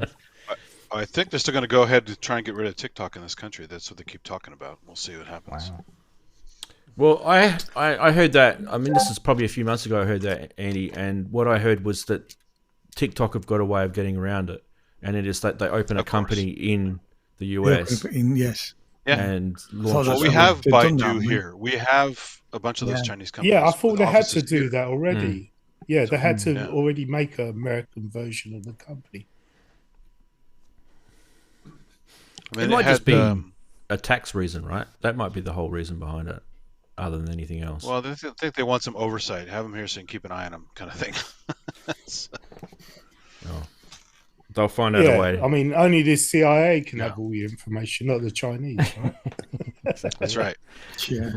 All I have to do is let Can't the be- DSD into their offices on their routers. It's not a big deal. But you know, you got to be careful because my girlfriend's phone just got hacked the other day. She had the Chinese version of TikTok on her phone, which is no longer in the App Store, and her phone got hacked through that stupid app. So, Wow. Wow. and they actually went through her Wi-Fi on her phone and got into her Wi-Fi here, and messed with her stuff, and so she had to reset a bunch of stuff. Let me guess. Android. Wow. So yeah, you got to be careful. Android. No, it was an iPhone. It was Really? an iPhone. But the Wow. app, the app's the back door, right? As long as you have that stupid app, Yeah. Yeah, with it all doesn't the matter. backdoor code they would have put in there, it doesn't matter. Well, I You gotta be careful with that uninstalled. shit. I uninstalled TikTok about 2 years ago, so I'm. I've completely never fine. put it on because I know Never I'd had never it get on. I've still got it, but Like I any of those hardly ever 10 use cent, it. any of those 10-cent branded apps, don't use those. I don't use what's the one everyone talks about all the time? It's a chat thing. It's a comment. I think they use it a lot in the You UK. head to It's a Sophie. Chinese chat, I'm with you, mate. WeChat. Chinese chat app. I forgot the name. Not WeChat. It's another one. WeChat's she uses that too, which is a bad idea. But there's another one that you guys use. WhatsApp. Oh yeah. I don't WhatsApp. use Oh, WhatsApp. what's that? Yeah, I don't use that stuff. I It's do, but all only with potentially. only with the family. Yeah, I keep getting Yeah, same here. odd messages on They all have WhatsApp from backdoors. people that I don't know, So watch out. and I just block them. Yeah, I don't reply. I just block them. If you guys kind of want to like start frothing at the mouth and sweating with anxiety, go have a look at CVE reports. Like just Google CVE, which is basically all the cybersecurity exploits and threats that are currently active in the world. And you start diving into the links and reading about it and stuff, and you think we're screwed. Yeah, it is a bit frightening. Why do we bank on our computers? Why do we even stream on YouTube? Dear. It really starts to worry you. Yes. Yeah. Are they Well, going to the hack my endless. synth? Yeah, I was going to say the endless development of software tends to breed this kind of endless development of exploits. Well, Bank software is scary. It'd be like that episode of South Park where the guy goes, "And here's your money, and we're going to invest it, and it's gone." yeah, He goes, yeah. "What?" It was that Yes. quick. Yeah. Yeah.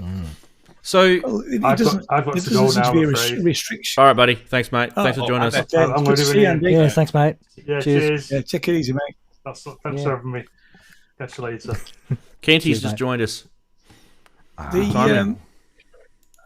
mean, I thought there was some restriction on how much you could spend on Apple Pay, but I found out this week there isn't. Ooh, So, that's a bit in scary. fact, I spent 600 quid on my bicycle and was able to just Apple Pay. You know? Mhm.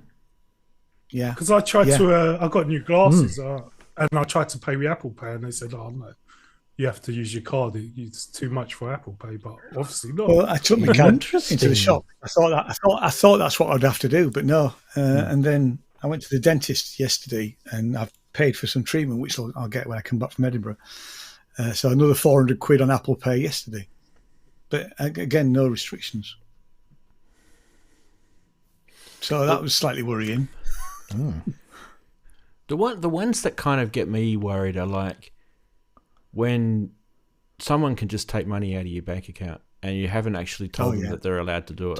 Direct debit. Direct debit. And I had that happen to me a couple of months ago. And I rang up the place and I said, you guys have taken, oh yes, we know about that. That's your monthly payment. I'm like, I told you that I'm going to pay that manually. I didn't tell you that you could take it out. And how did you get my bank account? I'm kind of concerned. So all this sort of stuff is kind of weird, I feel like, you know. Yeah, at least with the credit card, you can stop payment or do something, right? I remember a few years ago, when we had the music shop, we bought some advertising through this company, and it wasn't a lot of money, but I think the whole advertising bill was about 100 quid, something like that, and it had to be set up by direct debit, which we then cancelled. And then several months later, I find out the small amounts going out of the account. I mean, we're talking, and it was going out every month, but it was a different amount every month. So like £19.50, then it'd be £23.20. So they were always sort of random amounts. And then when I contacted the bank, they went, "Well, you've set up a direct debit with this company." I said, "I know, but I cancelled it." And we were never able to get the money. We were never able to get the money back. Luckily, once I'd spoke to the bank and said, "Look, I did cancel this," they then cancelled it from that point on. But it was like 9 months worth of 20 quid and 30 quid and 15 quid going out every month in random amounts. It was clearly some sort of scam, but on the back of some actual real advertising that we'd had done, that we paid for. Yeah, probably shows that you really should be able to cancel a direct debit at your bank. The point where the funds come out, they should probably provide that facility. Also, I had a hell of a time canceling some Twitch subscriptions that I had. It's a pain in the ass. Okay. I can't. Kent, do you want to tell us the story? Has he got a horror story? How about some audio? Just for a laugh, have some audio. The story. Yeah, the one that you were sort of alluding to that I was psychic about earlier. Oh, yeah. No, we got a husky puppy. Mm-hmm. And I was playing with the husky puppy on, I believe it was Thursday. And Nellie does this game where she, you kneel down and she runs at you and dives between your legs. And it's sort of like, where's Nellie? Kind of stupid game and everything. She thinks it's hilarious. Puppy had a go. Puppy goes in, but goes in on her back, head first. And in her excitement, bit me on the dick. So when you said, "How's your end?" I just burst out laughing. This morning, sort of like, "So how's your end?" Oh, you've heard about that? That is a pearler. That is beautiful. Yeah.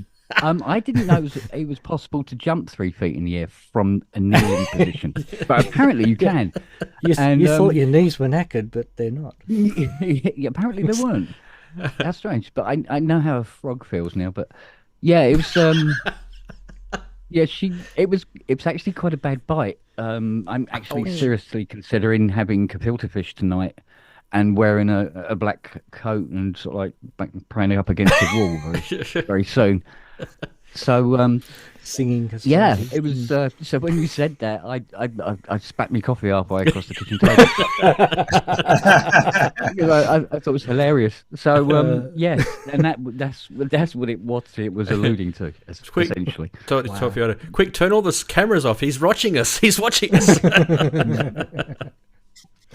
Well, I'm wearing a cricket box next time I come to your house, then, Kent. Yeah. Well, we're hoping that the bitey bit does die off. It does die off after a while, but at the moment, it's very sort of like, you got anything dangly? I'd put that in your pocket, mate. Do you know what I mean? Just sort of like watch her. Now, instead of wearing boxes, you might have to wear the briefs instead of the boxes, mate. Yeah, so it was an interesting experience. Ice hockey. Doesn't want to repeat that one, I don't think. Jockstrap. My youngest son, when he was a toddler, like obviously toddlers are a certain height, right? He went through this period where he would literally punch me in the balls and run away giggling. Yeah. And me and my older son, we were like, my dad. We would fear for our lives. Seriously. Yeah, my nephew was like that when I was bringing my nephew up. He thought it was absolutely hilarious to go, "Uncle Kent, bang!" like that, and run off. And you're there going, one day I'll catch him. You've cowered into a ball. I'll just when they grow up, you get him back, right?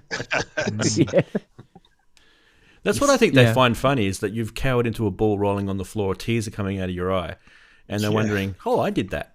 That's really cool." They like the feel of, right? Yeah, they like the feel of the power. Gives them power. Yeah, and they probably have seen somebody do it on a cartoon or something on TV. Yeah, and they go, "Oh, I must remember that one." But we got good. We would school turn, right? If he'd come at you, we'd turn and he'd punch you in the hip. You'd have to be whoop. You have to be really quick.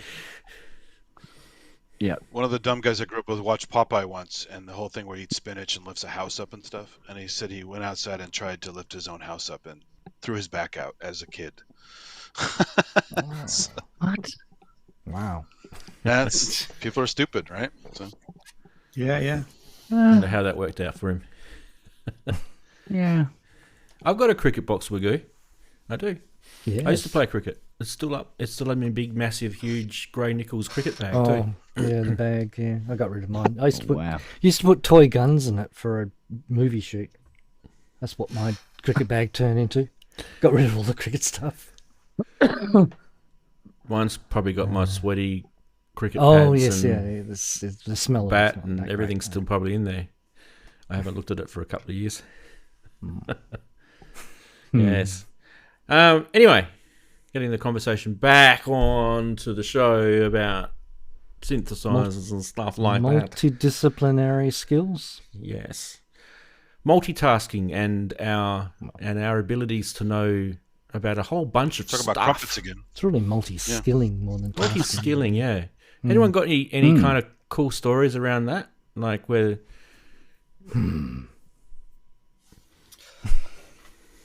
Dig deep, guys. Dig deep. We're thinking. You can see, I you can't can say see the cogs multi-skilling running. because I didn't know what stereo was, remember? So Oh, that's true. Yeah. while you guys are thinking, I'll tell you I how thought I was bad. I thought I was really bad.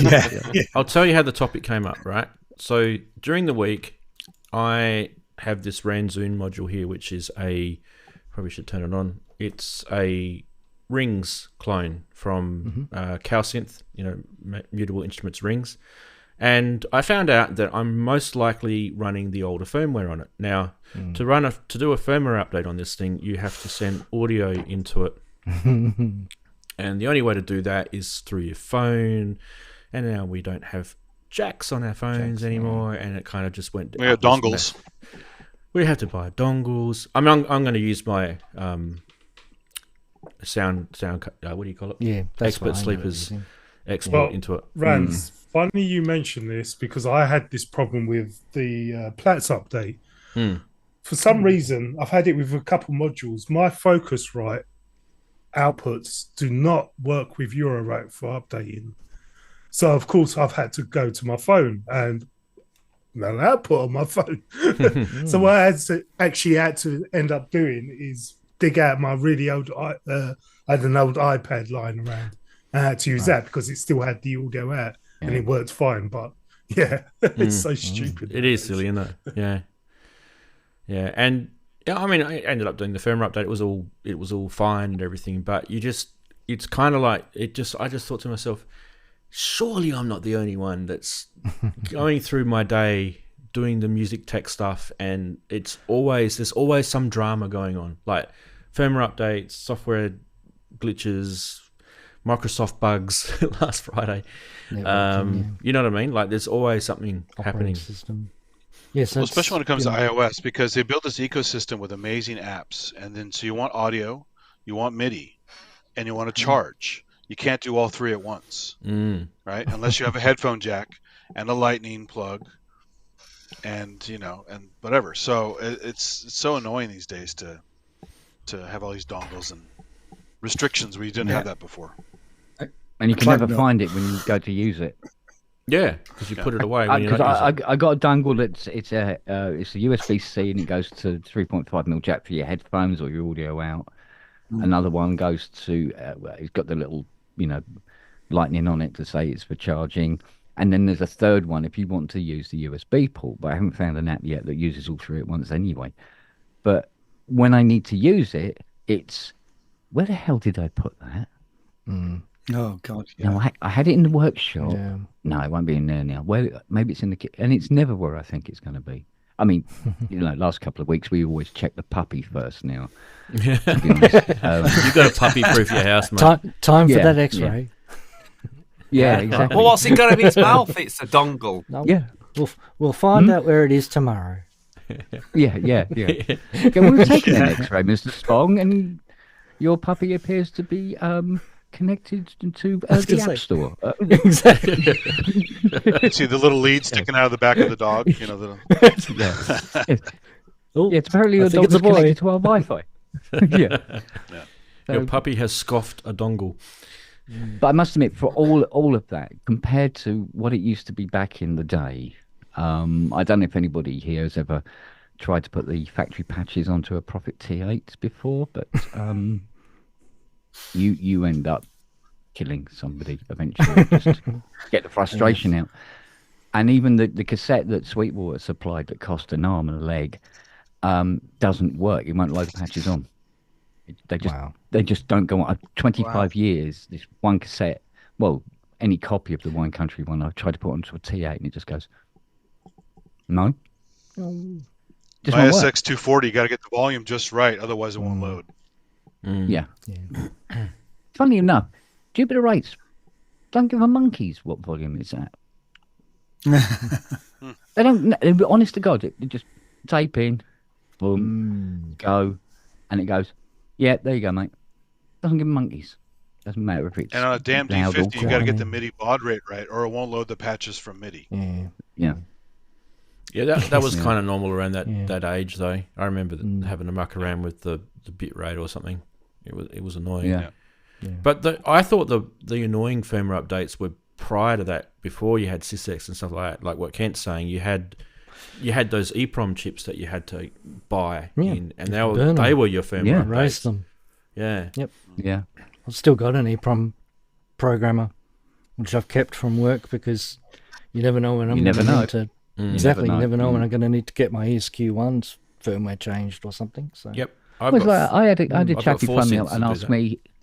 Well, I had a chappie phone me up and asked me if I had the factory presets for the Elka SynthX. I went, mate, they're on the EPROMs. You can't lose the factory patches. They exactly are that. Yes, hard written onto the digital board. Oh, how do I change them? Well, you use your the memory locations, the editable memory locations, but your actual factory presets, they're in there forever. It's like, because there doesn't seem to be anything there. Yeah. Oh. Ooh, okay. Yeah, just think. I guess they. Paul Whiffen is they will die. Whiffen is in there forever. Paul Whiffen and his laser harp. I tell you what, I think his T8's in my shed forever as well. He hasn't been back for it. In like 3 years now. I wouldn't mind if it's in the bleeding flight case as well. How was that guy? How was that guy selling the Mark Knopfler thing last week that we found? And you knew, what was his name? Tiny, and you knew him selling the Prophet 5. That was a little bit cheeky, wasn't it? Oh yeah, was he supposed to sell it? See, no, he told Ken that he wasn't going to sell it. That was where it was going to sell it. Yeah. Oh, God, the amount of times I hear that. I mean, I think there's 3 keyboards on the Facebook and Reverb belonged to a guy who said he wasn't going to sell them after I'd restored them. And there they are. I mean, there is keyboards. I don't give a monkeys. It doesn't change how much I charge them. Yeah, I guess they think it does. Not really, anyway. They didn't tell you. Yeah, it's all right. Mate, I don't care if you're selling it. It's all right. It's cool. I'll live. Do you not sometimes think we feel stupid when things go wrong, though? I mean, here's a classic example. My story from this week. I was working on the OPZ, which I'll be honest with you, I love the OPZ, but I don't really know it that well. I'm still learning it. Takes a long time. Right? Be patient. Takes a long time. Yeah. So I create a track. I know what I'm doing. I think I know what I'm doing. I'm liking the track, and I'm thinking I need to add on to that, and then suddenly, I think I've wiped it. And I couldn't work out how to get it back. I hadn't wiped it and got there eventually. You're in the wrong bank. I did that many times. Yeah, that's exactly it, Rob. That's exactly it, Andy. Yeah. I hit the wrong button and I'm on the wrong patch. Yeah. Yep. So I mean, it won't be the last time either. I can tell you that. All the time, Ian. All the time. Yeah. I was really bummed. I found that out. It was at NAMM. I made something at NAMM after the show one day, and I was sitting there. It was a kind of a boring social event outside. I'm like, just kill some time, make a little thing on the OPZ. Yeah. And something was just working out right. I was like, man, this has turned out pretty well. And I was all happy with it. Went back to my car, back to hotel. Next day I turned it on and I must have hit something. And I go, oh shit, where's all my work? I spent like 2-3 hours on that last night, and it was the wrong bank. Yeah. So Ah. annoying. Yeah. So all it is, It's- it's the wrong bank. It's a common experience when you've got a workstation or a module which boots up in a different program to which you last used. Most annoying thing in history. Because it does that every time you do, and you get good. That's when you feel stupid. You think, Yeah. I keep on falling for that trick, Stupid machine, I feel stupid in front of synthesizers every day. I mean, it just comes with the job. I was going to say that's part of the challenge, isn't it? Working that's with the old engineers. jigs, yeah. That's Yeah. the But you're up to your engineers waist laughing and at you, all that mate. stuff. So, yeah. Yeah. They're like, I've got this guy. I'm going to make him so I mean, confused. I was working on this a couple of weeks ago, doing the finalisation on it because it goes back to the owner on, I think it's November, and I was fixing bits and bobs on it, and everything was going well, and then there was one little fault left to sort out, and I go, I'll try. I haven't got a brand new chip for it. I'll have to use an old second-hand chip for it. So I go rooting around, find one, solder it all in, turn it on, play it. Absolutely nothing. I've got to check the fuses. No, they're working. Check the power outputs. Yeah, the 15's there, the minus 15. Yeah, the 10.6. Yeah, that's 8.5. Minus 6.5. Oh, what? Oh, no, what's going on? And I'm checking stuff. No volume. Nothing going on at all. Siri had sat a fat ass on the volume pedal, curling up down the side, and shut the volume down. I've done that before today as well. Yeah. 3 hours. Turned up I was at a going gig with through a that volume bloody pedal and then machine. couldn't find out why it's not working. Yeah. Yeah. Yeah, it's Oh, different you when gotta you're doing love the synth dogs. repair, isn't it? Than when when we're using stuff, we kind of like get a light flashes on a synth and we're going, well, it's getting to it. I just done something wrong with the volume. Whereas for you, Yeah. Kent, it's like, no, the LED doesn't mean anything. I'm deeper than that. I may have blown a voice chip or something. Yeah, there was something. Yeah, Exactly. taking all So 16 it's- voice boards out. Yes. Yes, Yeah, it's I've harder. had it with the M8X. So I pushed something on it, and it was just doing all this weird stuff, and I was like, "Ooh, what have I done?" And clicking things on the display, and it was like, so I turned it off and turned it back on again, and it just reset everything, and everything was fine again. I go, I wish I could remember what it was I pushed, because then I wouldn't do it again. Yes. But it was really, it wouldn't make any noise, and it was like, oh, weird. You're meant to write it down in your little notebook and send an email to the support people so that they can iron out their bugs.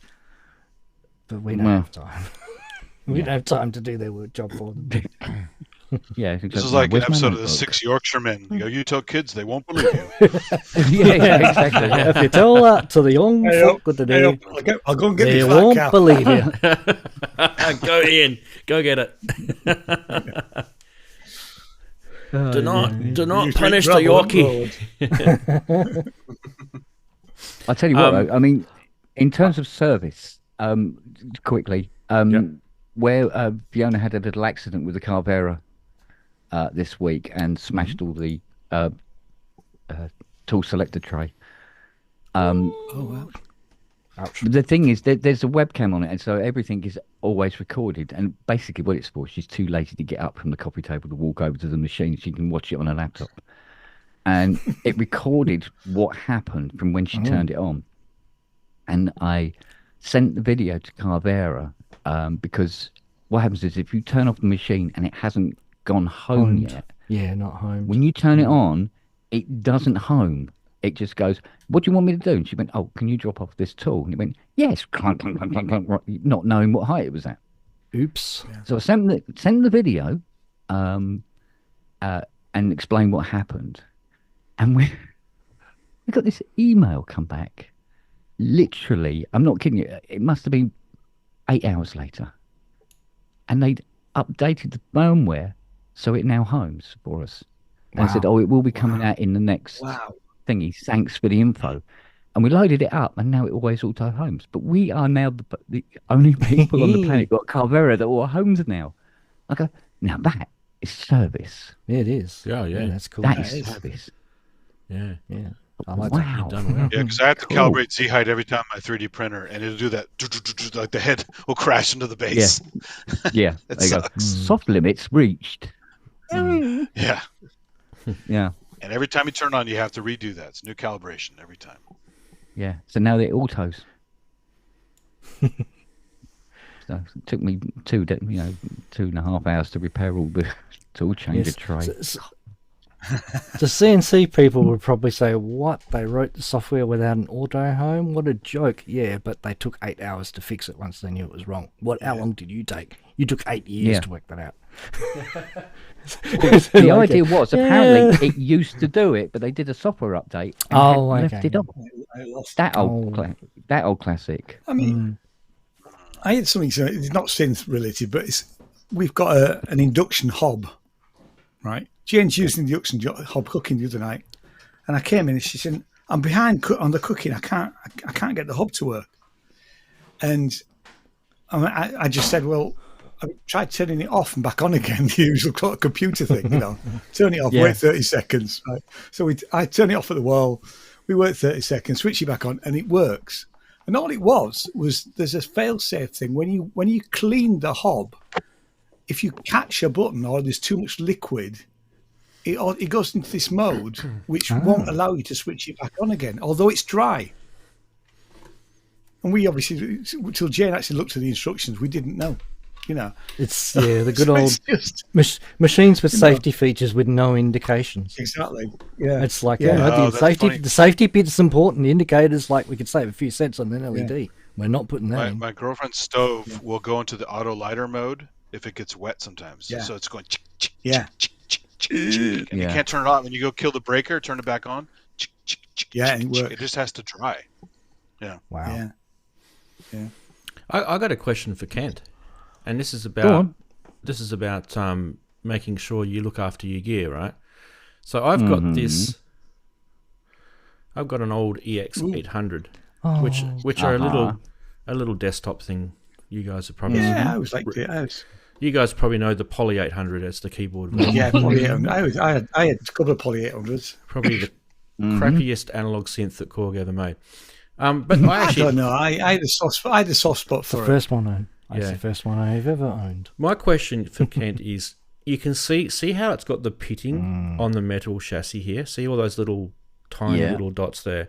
And if I move it in the light, you will see that they're actually little divots. I don't know who's done it. Like whether bubbles. someone's gone like that with a pen or whether it's just done it on its own or not.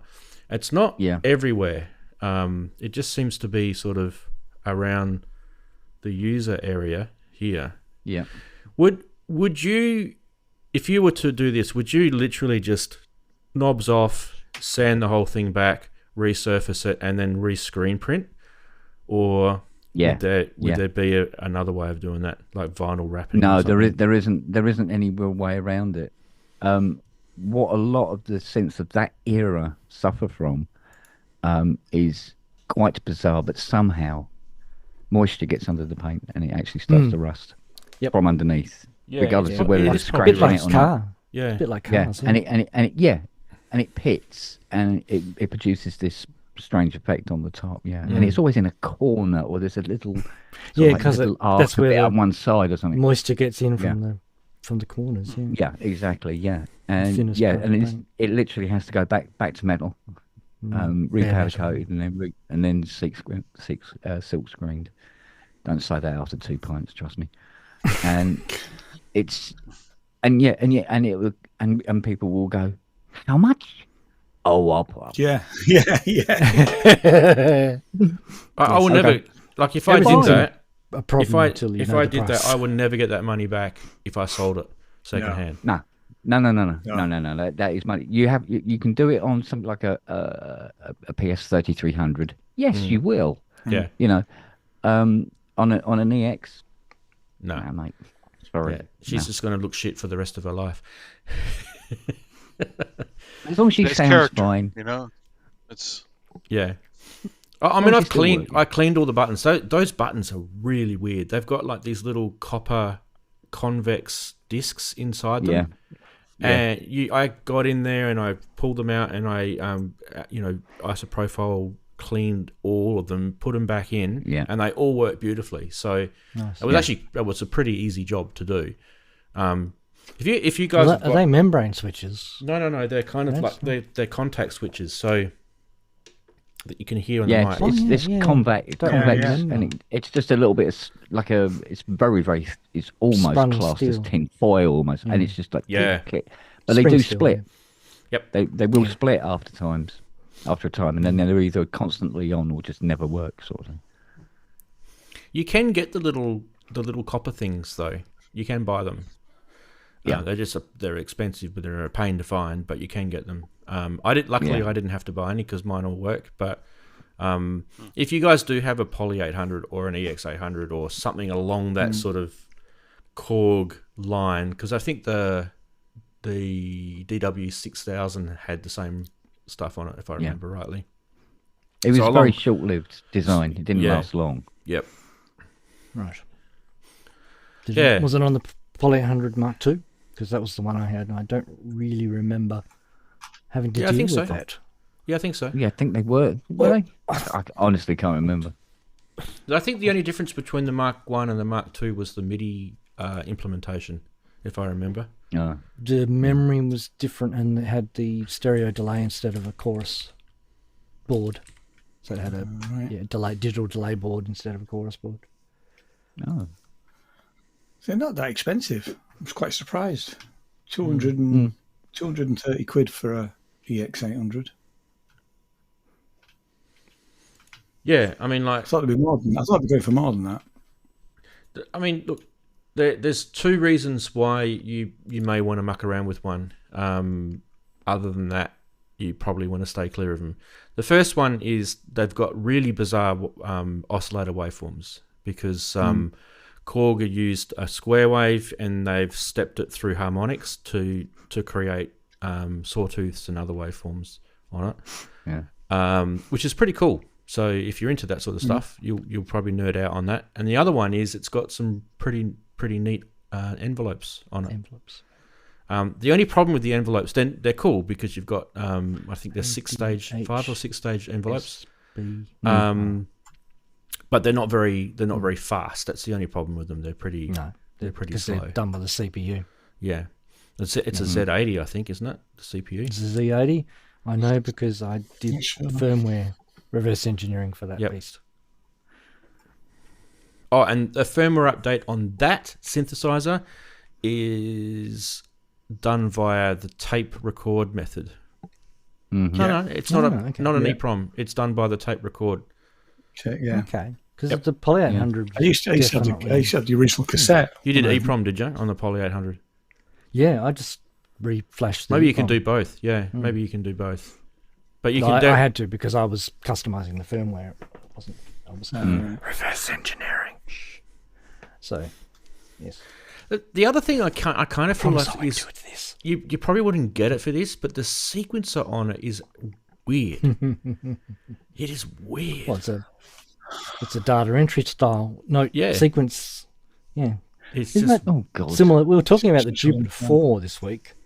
Oh, yes. I was wondering, actually. Now, does that have the same way of entering individual notes to the arpeggio?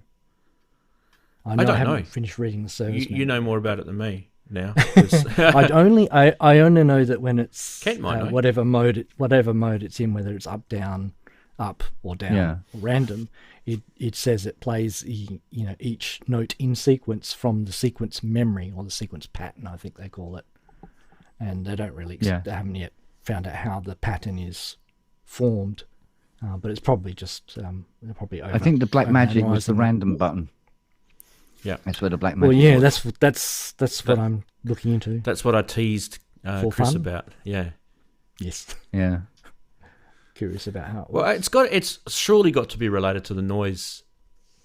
Well, that's the random element of it. Obviously, there's a random element. No, it's what it's I doing think what with it the is. sequence. It's not as random as the name suggests. Yeah, exactly. That's the thing. It's actually musical. Yeah. So, like for instance, if you play a series of notes on it, it will. I don't know how it's choosing it, but it never seems to play. Well, it does. It kind of plays the same set of notes in the random order over and over. So it's kind of musical in that fashion. But it's predictable. Yeah, truly random would be awful, right? So, Well, it's definitely a because pattern. random, like on a JP8 is random. Yeah. You know, Perpetually for random. notes, it It's would be just bad. a yeah. repeating. Or you random, use so- like Yeah, the it's peaks of repeating. a Yep. noise generator signal on the memory mode or something like that. This is kind. It's.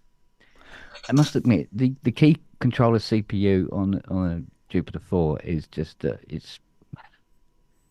You know, it's that sort of Early digital stuff. Ark of the Covenant kind of Yeah. software I'm on it. It's just- really, Yeah, yeah. just looking at some of the technologies they're using, the chips they're using, and they're describing how a digital analog It was converter works, designed in because the Japanese a lot of people Highlands. wouldn't. Well, a lot of people back then wouldn't have known what it was and how it worked.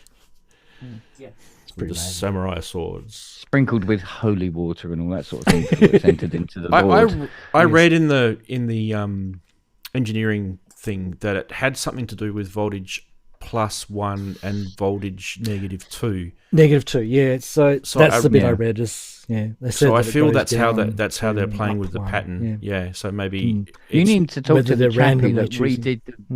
who redid the chip. the chip. Yeah. Yep. There's also something no. that's got a plug-in apparently as well. I haven't found out whether that reproduces the Yeah. pattern as So well. 'Cause that'd probably be quicker. Who makes the replacement key controller for it? Magic Box. It's a DX7 to FD.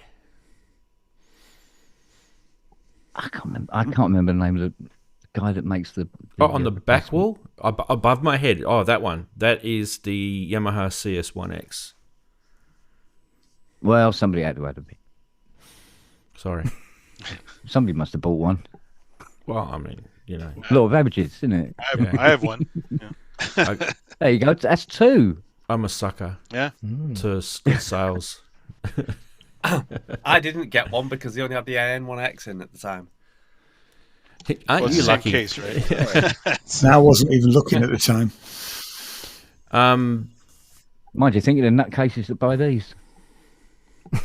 No, getting back to that thing about the Jupiter Let's 4 have and a the chip. telephone exchange. I know that guy did make the chip, but I would be, I don't know, suspect that he's done the random thing correctly. That's what I'm saying. That's the thing. As described, yeah, may not be as actually, Yeah. effectively. They might have gone. This is what we were trying to do, but it's close. But we'll give it to the customer. But in all seriousness, that would make an awesome Eurorack module. Yeah. Really? Yep. Strange thought he had there, Rand. Did you say shut up, Rand? Sorry. Yeah. No, it's okay. NDA. I am intending to steal it as a sub mode of a module, so I'm not giving anything away. Oh, how Russian of you. Oh, wow. It is merely a small component of the machine. No, we used to have this joke where they said, we'd have a customer say, you go, oh yeah, it's a Russian synth. You go, yeah, I bet it is. Yeah. All right, mate. What is it really? Did it used to be a cat, perhaps? Was it a cat? Yeah. Octave cat? Yeah. A wasp, maybe? An EMS, perhaps? No, it's Russian. Yeah, I know, but it's not, is it? Exactly, yes. Not really. Yeah. Well, this is The what Russians I was were the alluding to original before. parenters, just copying things, right? So When we were talking about that Western oscillator, synthesizer, and you put shit parts in the box. when we were talking about the oscillator before, the Alisa, right? Yeah, but That's what I was alluding to before. There's all these Russian synthesizers out there, and I said, and I was waiting for someone to say and to correct me, and I said, but we've hardly ever heard them, right? And then I was waiting for someone to say, but have we, Ranz? yes. Has it got the Roland badge on it? Maybe. Yes. Okay. I tell you what, Yeah, so they it did did a fair sound bit like of an that. Octave Cat VCO. Oh, you reckon? It really, With yeah, that it really fuzziness. sounded like an Octave Cat. Yeah. Yeah, it really sounded like Octave Cat. Yeah, it did. Yeah. What that is vibe. creating that buzz? Is it just like, is it too hot on the voltage or something? I'd have to consult my documents. Yes. I can't also remember. Don't get too technical though. I Some think random stuff in there. Random, yeah. like Soviet stuff. Yeah, cotton wool, stuff like that. Lolly It's the sticks. Russian flavor. A bit of few Chernobyl, pebbles. a bit of radioactivity. Oh, no. Yeah. Yeah. How many millivolts does it put out? Yeah. Yeah. Mehdi in chat said the CS1X was his least favorite voice project ever. Please let us know why. Oh, that's bleak. Yeah. Take us down memory lane if you loved it that much. Please do. And that's saying a lot because he's worked on a lot of stuff, so he must have had some other really bad ones in there too. He needs to sit down and have a Bonox. I want to know why I didn't have the sense to go up the wall with the keyboards like Daren has done. See, Daren is very clever. I've gone for like, let's all make it eye level, and it means I've got no room. I should have done. I should have done what you did, Daren. Well, Daren actually doesn't have walls. You have to stand for most of these things. So they're just synths. He actually doesn't have walls. This is how he built his house. It's still just, well, they invented MIDI for that. They invented MIDI for that, mate. Don't worry. You need to install infinity mirrors, Daren. Then your synths will go on forever. That'd be scary. Although your wife will probably... A camera into a camera, into a camera, into a camera, into a camera. I got look at the video signs. feed, nothing wrong with video feed. Ranzee, you were talking about loading synth sounds with audio. Did you know that little pocket operator, the Tonic, PO32 Tonic, also has a microphone that you load with the digital code from the microtonal software? It's pretty funny. Yeah, I wanted to get that one. I actually wanted to get it, and then I completely forgot about it. You've just reminded me. Microtonal software is very good, actually. Yeah. Then you can just make your patches and dump it in there. So. So getting back to my little escapade with the rings module, how that kind of came about was obviously last week we were talking about a few weeks ago. Well, Chris was last week talking about the Honoroy, or whatever you call it, from Bafako, however you say it. Cool. Nothing like doing research, is there? Well, it's kind of interesting. I wrote it down and I still didn't pronounce it right. So yeah, no, I'm the same on. I did research it. I just lost my shit. I'm the same on the Elite Synth Mafia show on Fridays. I don't know if you heard of it. Yeah, I'm the same. I'm just going. I can't remember what it's called. Just say that module over there. Yeah, the red one. Yeah. Who cares? Yeah. Someone will correct me. That's the way I live. Anyway, so it's got a resonator sort of feature in it, which we kind of, like Chris and I both were like, ooh, this is pretty cool. Because it's the way the resonator works. It's all digital and everything, but the way it works with the comb filter and everything, it was kind of cool. So I thought to myself, okay, what does this that I don't have to go and buy this convoluted oscillator voice module thing altogether? Can I do this separately in some way? And I mean, obviously the first thing that you would pick is a rings module because it's a resonator based module. It's the most common out there in Eurorack land. But what it doesn't do is it doesn't do it the same way that does, and that's what I fast discovered. So as much as you might be able to sort of get similar sounds in it, you're not going to be able to get those really cool. Did you notice that it was kind of almost with the comb filter and the way the resonator was working and how that internal sort of modulation worked? It was just really kind of clever. It was a clever marriage. Like someone has actually thought about how all those bits work well exactly. together. It was just in its description, and then what the description of it was very sort of a bit brief.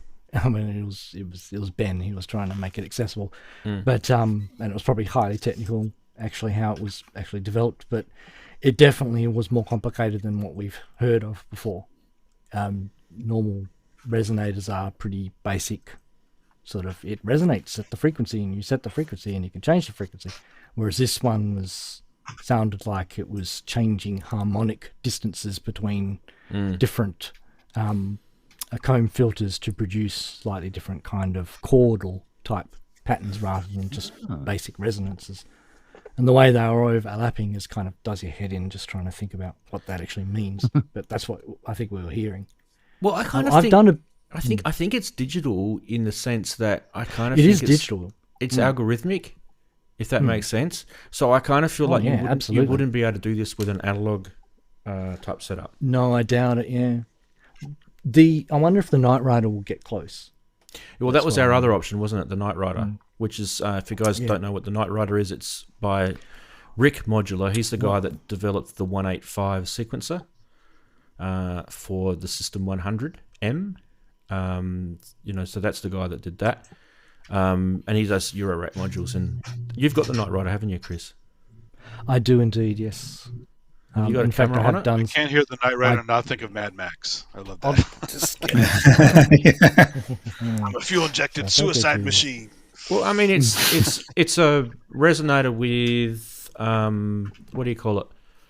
Harmonics filters, and you can CV control the whole thing. Chris is going to show you here. We can find it through all the patch cables. Have you got it? Yep. That's why it's called the Knight Rider, because it's got the scanning eye thing. Yeah. The Cylon ripoff. The Where's writing Kit? on the top is my. The writing on the top is me. They just ripped off the Cylons. I thought you were in the bottom right-hand corner. No. Getting dizzy. Anyway, resonators was my other sort of subtopic I wanted to bring up. So, what's your go-to resonator, people? Anyone? Called PS 3300. Yeah, you're really liking that right now, aren't you? Yeah. Sorry about that. It's become sexy again. Well, when you link all three of them together on the same LFO and then just slightly part them, you find little sweet spots. It gets very lush indeed. I do like it, I must admit. But there's only about 40 people in the world that can enjoy that at any one time, that's the thing. Well, until Korg bring out their remake. Ranzee, I did a little bit of playing around with the resonators. I did do a recording of if you'd like to hear it. Yeah. Ooh. Okay, we'll try this. This is the first time I tried it. It was a good dress rehearsal for I do the other thing. I should check the levels. That's what I should do, shouldn't I? Get the levels ready, because otherwise we'll blow everyone's heads off. Levels are going to be coming back through here. I think I'll just start off. Can you hear that? Can you hear that? Yep. Yeah. No, it's probably a bit long and boring because you can't actually see anything while I'm doing it.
Move it on a little bit.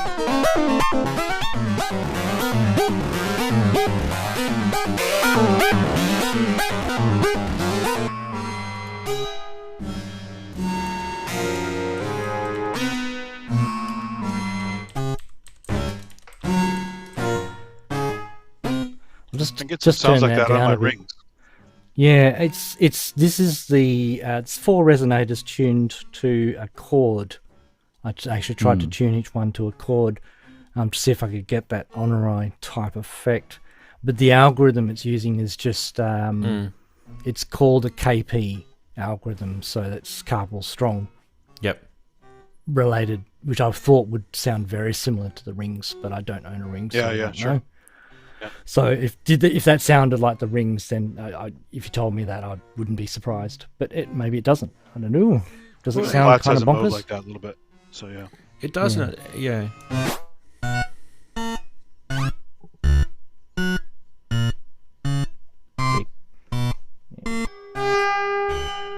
That's probably That sounds like a Rings there.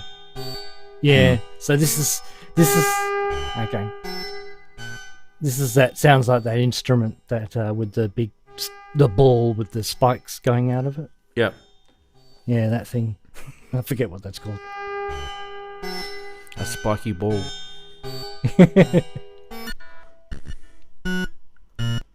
My dog's got one of those as a toy. Hmm. Every time I touch it, she growls at me. Oh, you shouldn't allow that. Yeah, she didn't like it. Don't touch my spiky ball.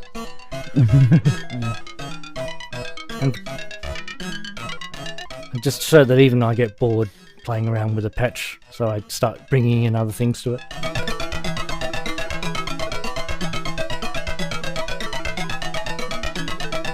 See, that's the comey sort of resonating thing that I like. So this is getting closer to the honorary, right?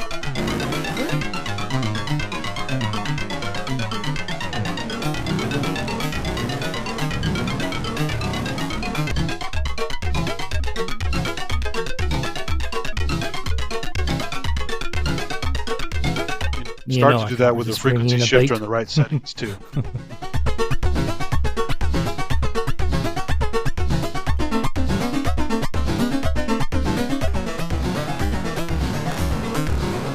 Yeah, we are getting German with our techno.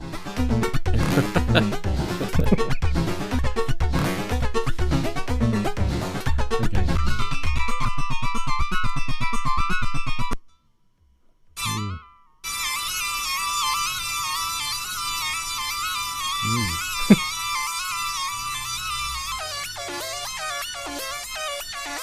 You can kind of hear that it is actually tuned to a chord.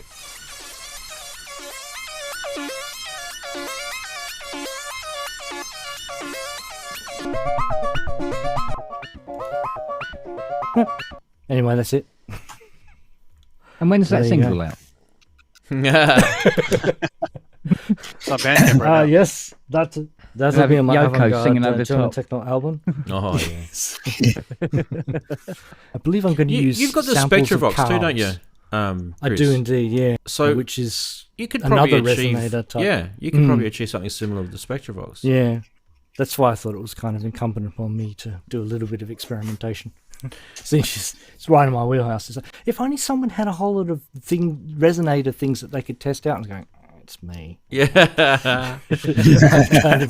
I better do the right thing. I think you got But to that wait was- till you get your honorary. But I think the the difference between I think the Spectravox you'll find it's gonna behave differently. And I think the Spectravox is it has the individual bandpass filters related to each other, but they're on a fixed relationship, and the relationship is based on frequency, not on melody.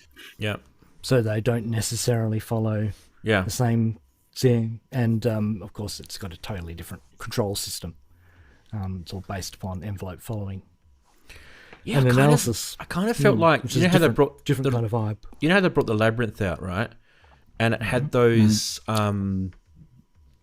those sequences that are in the Labyrinth that are kind of like sequences that you can't really manipulate. It's kind of like a algorithmic thing that they've got. Generative, yeah. I kind of felt like the Spectravox needed that as well. And it's it's kind of a case of the two guys not talking to two departments not talking to each other again. Yeah, just like they're developing that one, we're developing that one. Yeah, yes, we'll bring it together or one maybe day. they want you to buy both. We've got two products. Yeah, that's. They want you to buy. I'm the sure whole they want you series. to buy same both. thing. Yeah, they do. Yeah. I think they do. I have to admit, I was a little miffed when the Labyrinth came out, because I thought to myself, if these were both released at the same time, I probably would have bought the Labyrinth rather than the Spectre box. Right. So but at the same token, I'm still on the Spectravox side personally.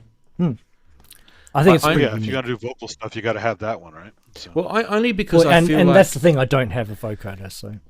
Well, I still think the Spectravox kind of sits in its own right. It's like if you look back at the history of vocoders and things like that,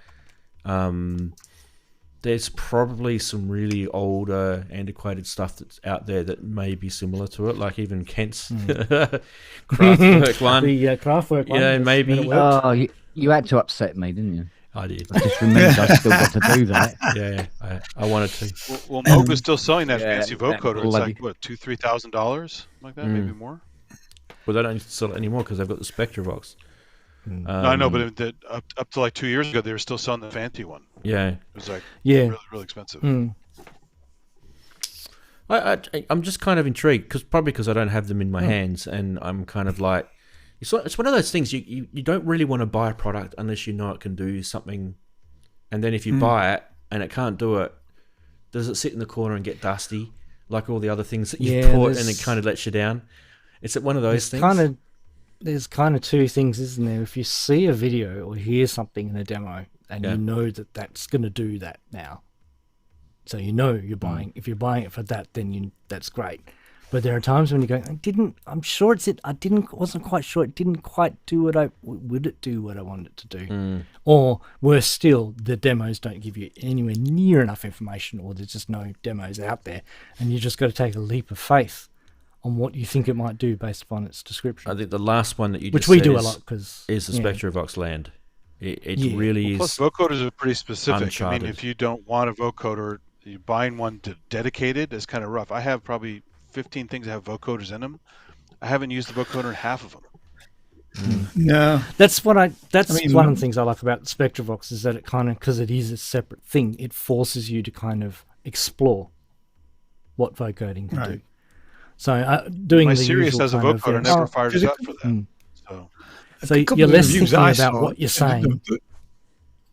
Said that the vocoder part of it wasn't that great. Now only you can tell me that, Chris, whether it's you've it's kind of I guess the thing is it really has a vocoding mode that it goes into, so it could be referring to that mode as a whole being just poorly implemented. But are you talking about the resonators, or are you talking about the envelope following? I think the envelope following is a little, my experience, the envelope following is a little lacking. I think it could have really benefited from some digital processing in there. I mean, I've not done much with vocoders. So. much with even vocoders of old. If you go to town trying to work out what it will respond to, that's the cool thing about mucking around with your voice through a microphone, is that you can keep on experimenting until it responds in an interesting way. Whereas opposed how to many channels in the spectrum box for the vocoder?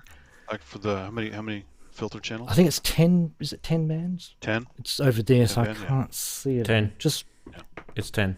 Because the original is 16. Yes, it's 10. Yeah. And you Which mentioned is low, but Chris, you mentioned the Moog thing before, right? The expensive, or whoever said it, I can't remember. The Labyrinth? No, the expensive. No, the expensive vocoder that Moog Oh, sold. the one before, yeah. Because if I remember rightly, do you guys remember the Bode frequency shifter that they designed? So if I remember rightly, that implemented that technology in the vocoder. Oh wow, yeah. Well, Bode made the original Moog vocoder. It wasn't made by Moog. Right. Oh, okay. So that might be what it was. Yeah. It was called the Bode vocoder, and then Moog kind of put their name on it. So. Oh, okay. If I remember correctly. But I mean, it would make sense that they would have a frequency shifter in it, though, wouldn't it? Yeah. Well, I mean, I have to say, I wasn't on the process. Yeah. I wasn't on the show when you covered the Moog Labyrinth. When it came out, I was quite excited by that because I like the generative thing. Then I watched a few more videos on it. Not that I was necessarily going to buy one, because I'm probably not. Then I suddenly realised that I'd actually done I'd done a whole series of patches in Max MSP that would do that bit of it. Exactly. You know, it was pretty simple, but it did actually. Yeah, it did actually make me start looking back at some of the stuff that I'd done with generative. You know, sometimes the simple stuff does that. actually work. Yeah, and is worth revisiting. Yeah, but I quite liked it for that. Forget that. You know, whether the sounds that people were getting on the videos, I thought, I'm not so sure about this really. The secret sauce in that thing is the sequencer and all that generative stuff. That thing's I think pretty you're right. Yeah, and it's very tactile. So you have those little buttons and stuff. Yeah. And feedback. Yeah, it kind of takes me to the point where I'm going to go, nah. The reason for it me is I kind of feel like, well, I'm forced to use that, and I've already got ways, like you said, Ian, I've already got ways that I can do Euclidean sequences and generative type stuff anyway.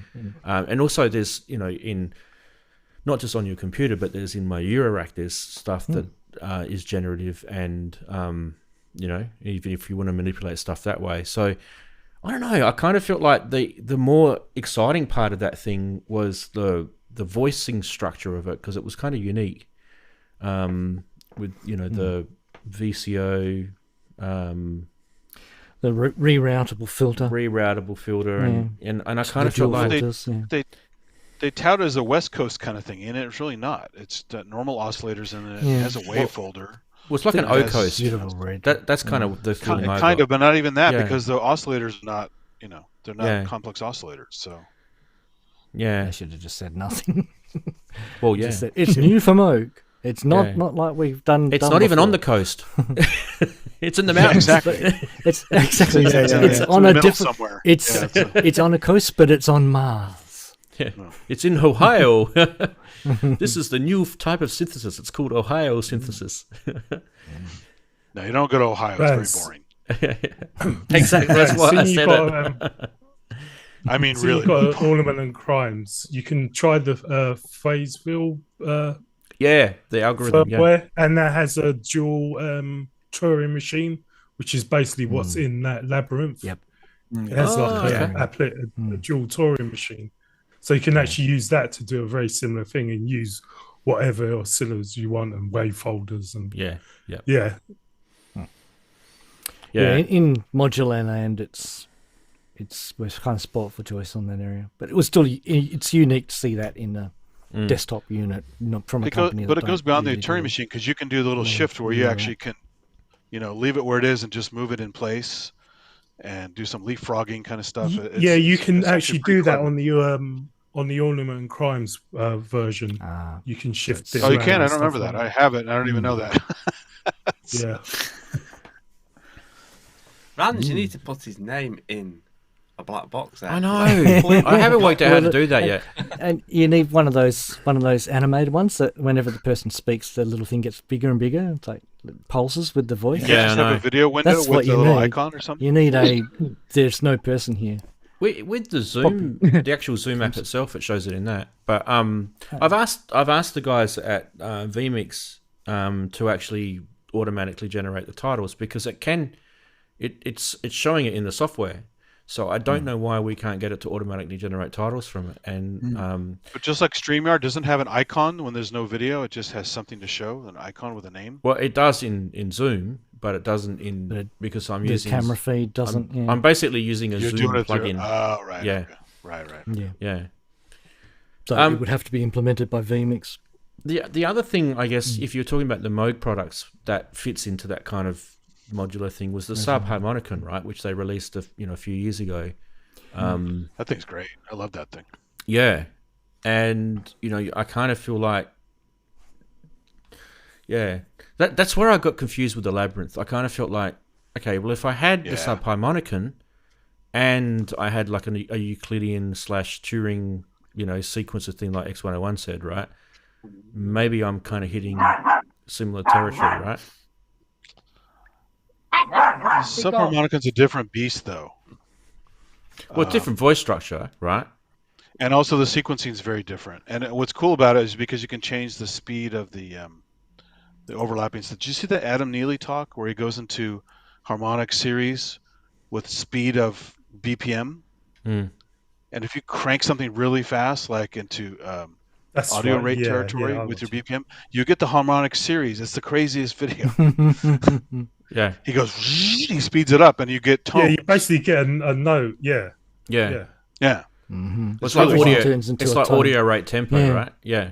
Have you Yeah. have you seen those freeways with the rumble strips that play a tune Yeah. in the yeah. rumble I heard strips of the about yeah. Yeah. Yeah, that's pretty clever too. Yeah. Great for your tires. No. Don't think they care about Not really. yeah, bang. Oh, I didn't know the 1812 Overture was on the freeway. Yeah. Do you think like out with all that Moog stuff, you've got the Mother 32, you've got the DFAM, you've got the Subharmonicon, the Spectravox, and the Labyrinth. Do you think there's going to be these fanboys that just go, look at my stack Yes. of Well, doesn't Milo Melodies? Oh, there's always one. He's got like a video with 5 of them or something like that. well, I don't know if you paid for them, X. I don't know if you paid Well, for we them. probably mate. didn't pay for yeah. Yeah. I mean, any of us would say yes if Well, we got free ones, right? Yes. I think I remember. buy anything. I think I remember them reading that they are going to make a joiner so that you can join 2 of their rack frames together to create 4 at least. So I think they've already But said no one yes, ever talks we'll about be that doing Godfather thing. That was really cool. The little effects module it's made for the same size. Have you seen Cool. the Godfather? Remember that thing? It was like out of Italy, I think. No. And it I was haven't. designed around No. the Mother series. It was an effects system. Look it Oh, up. cool. It's really cool. It's just it's pricey though.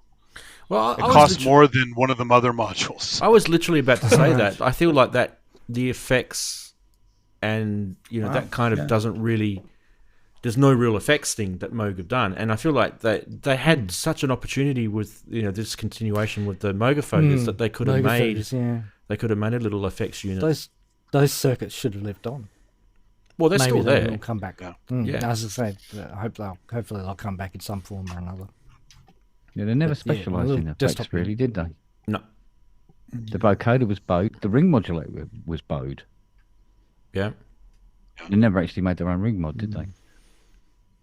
Yeah, that's right. Well, you stick to what you know, I suppose. Well, I don't even know whether they use their own phaser design either with the Moogafocus 12-stage phaser. Yeah, and they would have anything BBD based. It's the sound of the BBD, so Yep. they didn't make Well, that. Well, look at all the delay companies was that ripped BBD. off the Moog filter. True. Exactly. Yeah. You'd think they'd come out with a module that size with like 3 of those effects in that form factor. That I don't think they want to get into the Eurorack. I mean, they No. technically are with these products, right? They kind of are, but I don't think they want to get into the module thing because they've got their own modular, right? And they want you to. Well, they Well, have not the a one module, that just does a it for single Eurorack. unit. The Mavis. I think With Mavis 3 is different Eurorack size. Moogafocus in it. Maybe. exactly. I played with the Mavis at Gearfest last year. I was sort of underwhelmed by it, if I'm honest. It's a subset of stuff. Yeah, it's not. Yeah. It's, Can you imagine some of the Akai engineers, right? Who once they made the purchase in music, right? They made the purchase, and they're heading down to Asheville, and they're just rubbing their hands together, going, right, boys, show us the engineering drawings. I want to see all the schematics, and they're just there with it. Their cameras like, next page, Yeah. next page.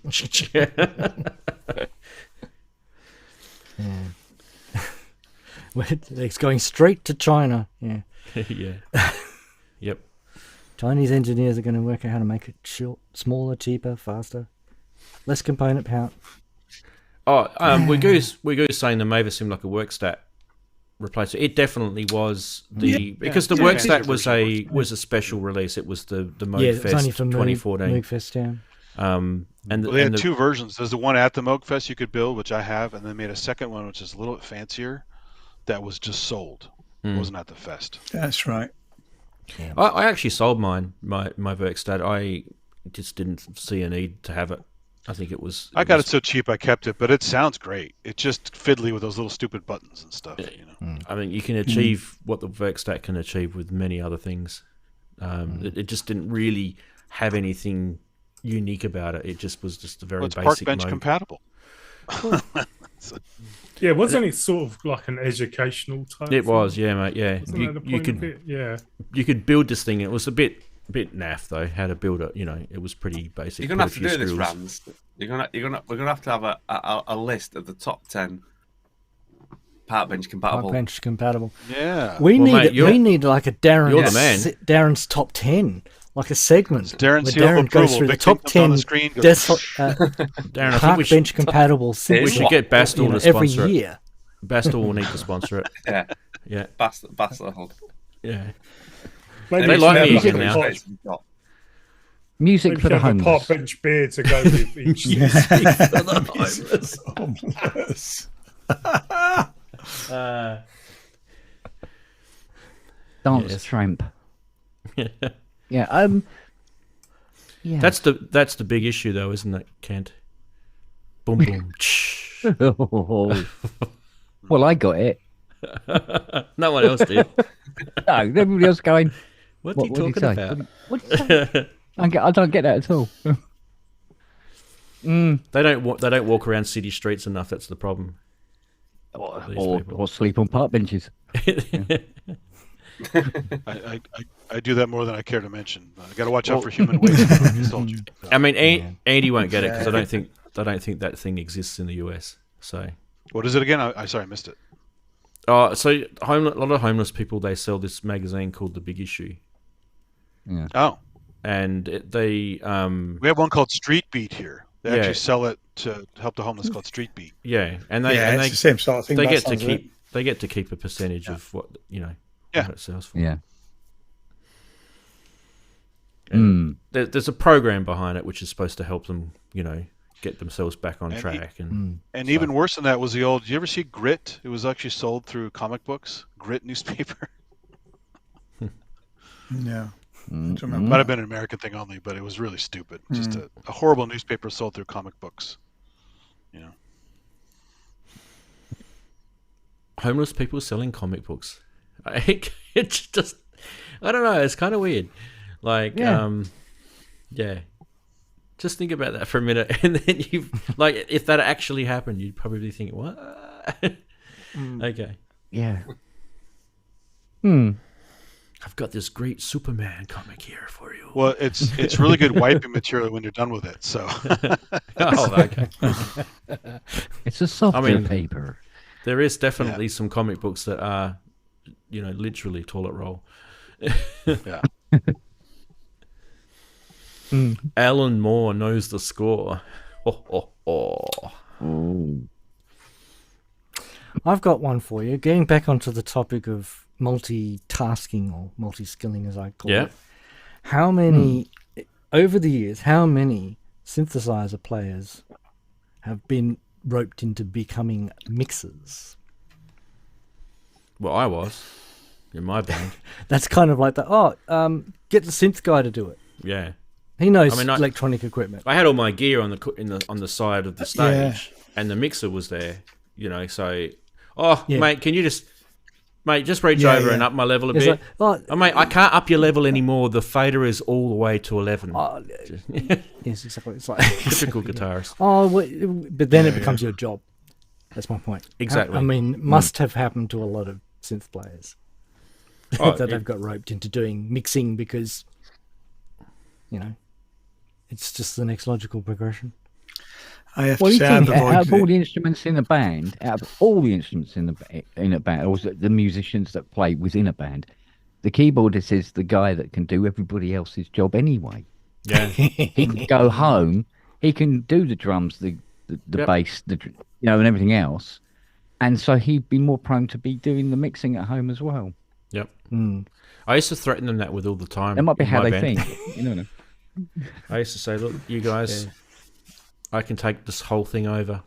And they used to look at me and like, have this weird smile on their face. Oh, you're funny, aren't you? Yeah, you wouldn't do that. Are you being would serious? No.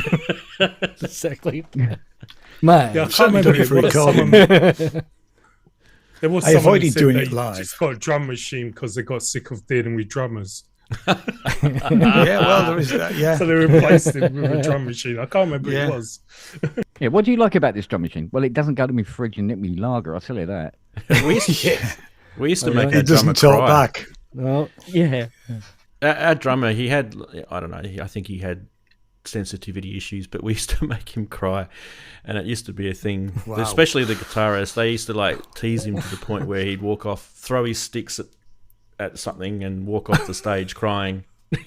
And then I'd have to go and chase him and go, "Oh, it's all right, mate. We were just kidding." That's a bit hardcore, that, isn't it? It's Wow. typical Australian, like yobboism. oh, hey, look. I was a drummer in a band in Australia, and I didn't get that treatment. I was treated very, very well. I was underage, and they were older, so that's probably why. And you were also taking all the gear into the car for them as well. No, I Yeah. couldn't drive, so yeah. It carries had to a transport all the heavier gear. penalty. Drum kit. That's all it is. Yes. It is. Yeah. But that poor drummer, he used to be the butt of all jokes. Seriously, he got slammed, and it was only because he was sensitive. Don't be sensitive, people. Yeah. Yeah. Yeah, once you So open it's- that, you got a weak tough Sounds start, like high you're school. done. So Yeah, it was either him or me, so I had to keep my guard up. Yeah, sounds like high school. Yep. Portable. That was it. Yeah, sensitive drummer. Okay. Well, the bass player in my band was like, he was like the main singer, right? And it's a bit like Sting, right? How you actually had a bass player with an actual personality. It was kind of bizarre. Sorry, there was a joke Hello, there. Paul McCartney. Phil, in it. Yeah. So we couldn't tease the bass player. Basically, that was the problem. Yeah. you would think the singer would be the most sensitive one, right? Absolutely not. Well, he was a bass You player. would think so, but absolutely All not. this emoting and all this like personal lyrics and all that shit. So Yeah. I mean, the sort of songs that we played were, a lot more guitar-y than synthy. So, when I got to play synth, it was, I mean, most of the time I was playing rhythm guitar. So I was standing in front of all my keyboards and stuff with the rhythm guitar and just playing like AC/DC and stuff like that. And it was boring as hell because the rhythm sides of AC/DC songs is just 3 chords. another chord. It's just boring as hell. But then, they might play Van Halen Jump or something like that, and I finally get to play the keys. I'm kind of like, but they were just so boring. All the songs that they were playing were just, there were no challenge at all. Yeah. I did once play in a... no one has a it worse was experience classic- than Eddie's band he had for a while. Oh, I know. Poor old That Eddie. couple We kept telling him to get He out. left the band. To get out of that band. That awful, Yeah. that awful husband and I wife did- couple duo. Yeah, I did play in what was called a comedy show band once for the money. The money was good, and the lead singer, who was the comedian, had such an ego that he refused to travel with the rest of the band in the van. So he would turn up in his car, again refusing to load in. We had to do all of that because he was the star. He was just hilarious. I mean, we equivalent to having your own took the dress. piss out of him behind his back. Those sort of Like people having don't your own last long in Australia. No, well, exactly. No, I think I lasted about 9 months in the band because the money was good. That was it, really. Well, it's weird what you do for money. I was in the Buddy Holly tribute band. Playing organ. Wonderful. Cool. And, of course, Buddy organ. Holly songs famously full of organ. Yeah. Yeah, I'm gonna say that's. It was only a trio, right? So Good golly. Good golly, Miss Molly. Yeah. And there was only the two of us.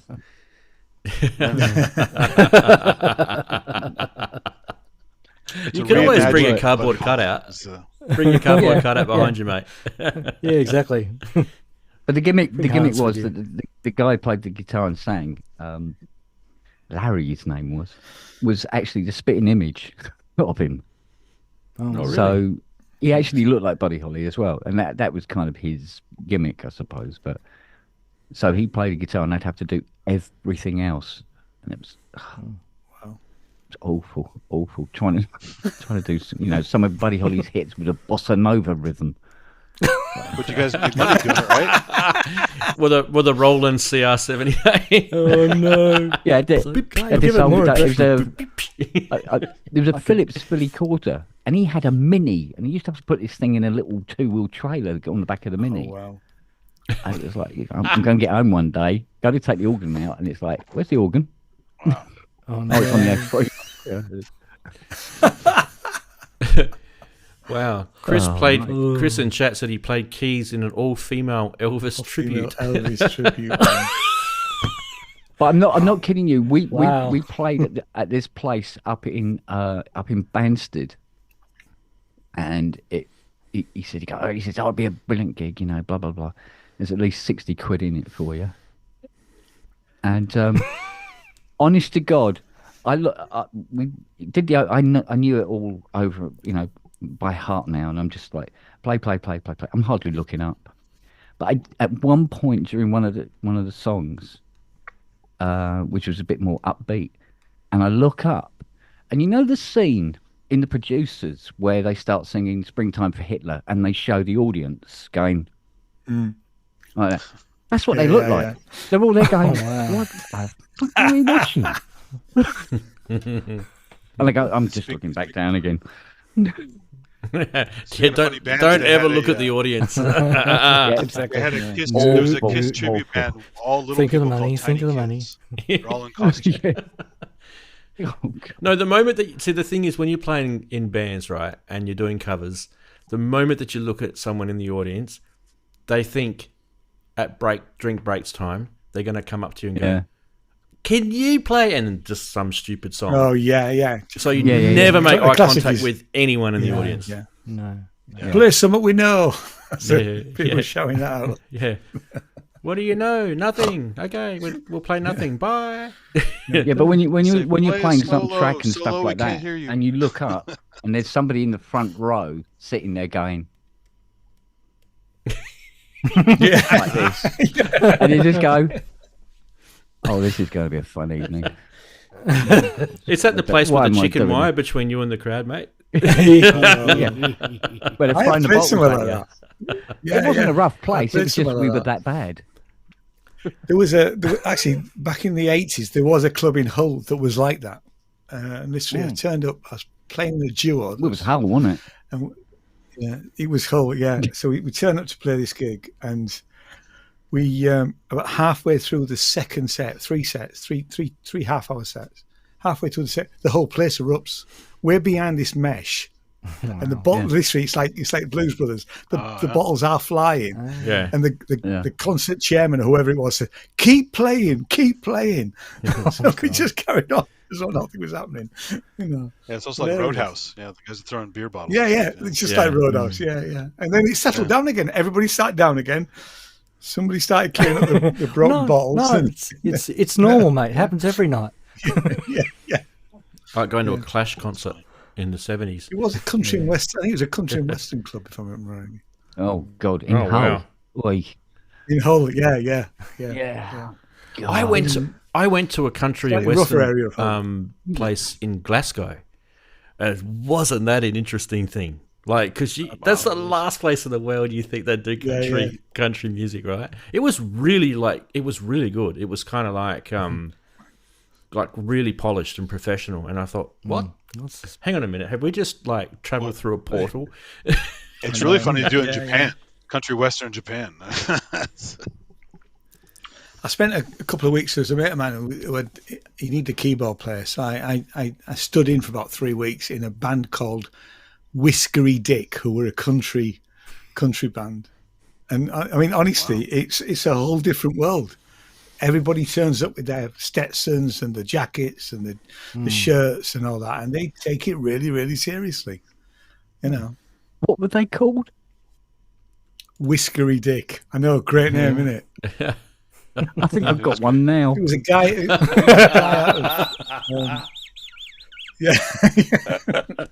What was Gary Glitter's backing band called?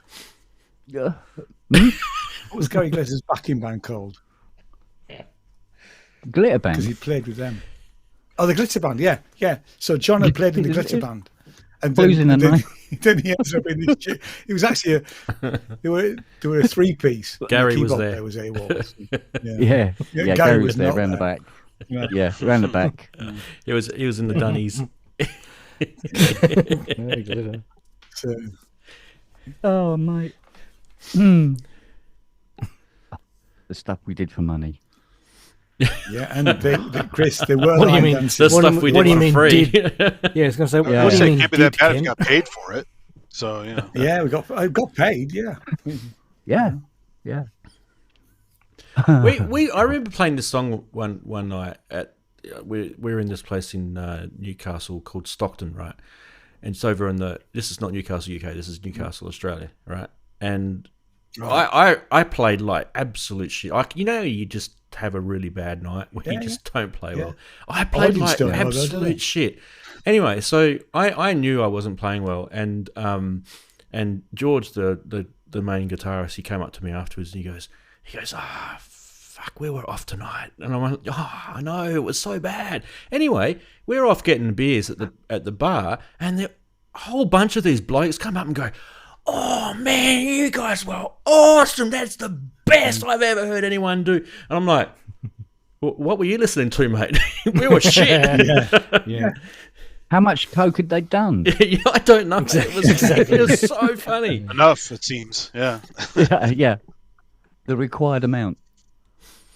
It's just sometimes you think you're not doing good, and it doesn't matter how pissed they get. it's true that Some people just want to be entertained. They don't care what it is. Yeah. That's No, right. I mean, walking off stage, and we always used to say, if any of the band had a bad night, we say, "I'm just about to fire myself tonight. I'm sorry, guys, I was really rubbish," but with you'd always somebody would have a bad night, but the audience never knew.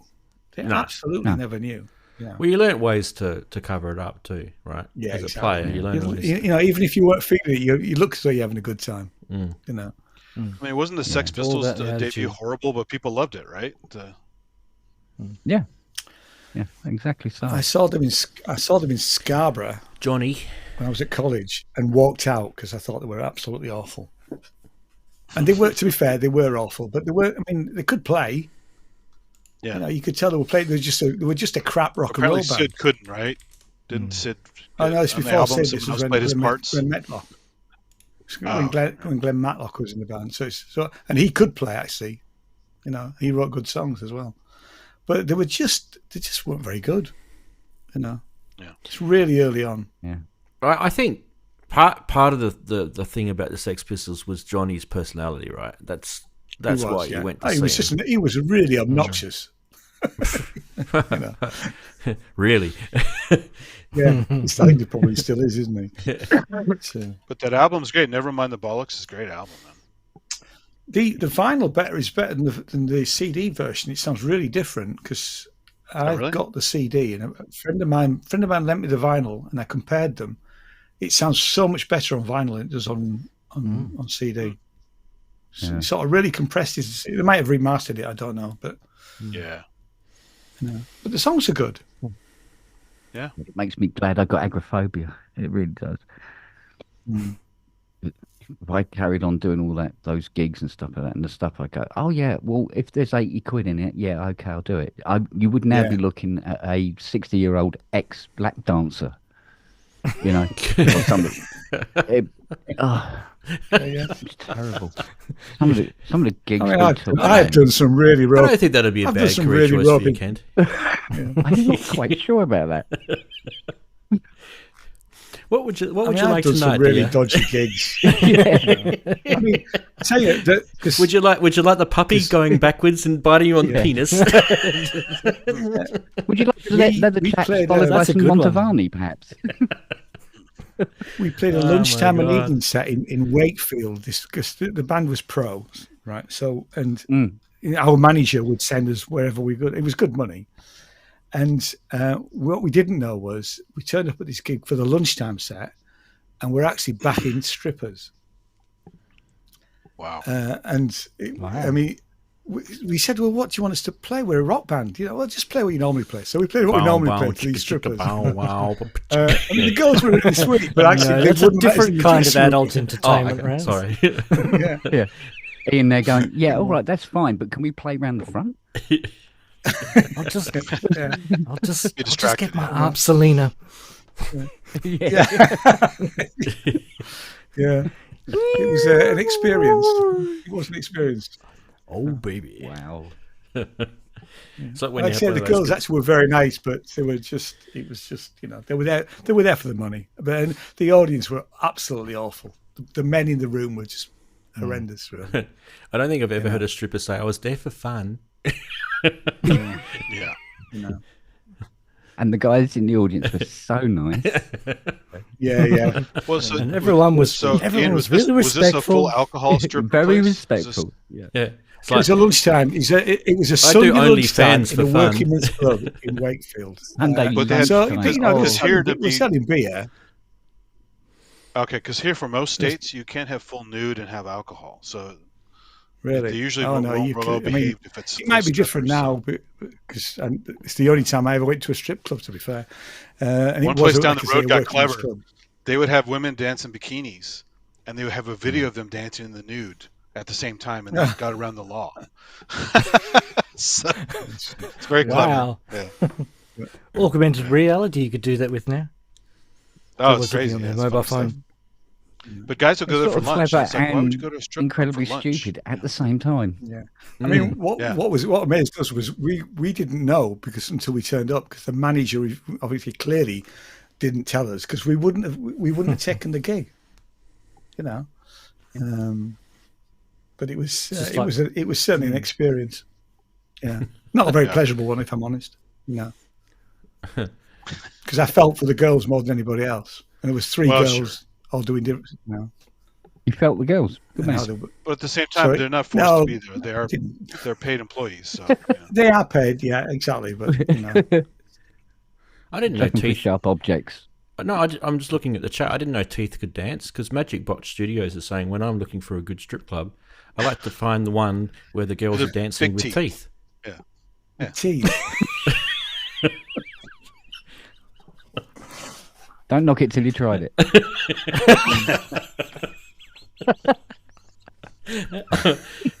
I mean, yeah.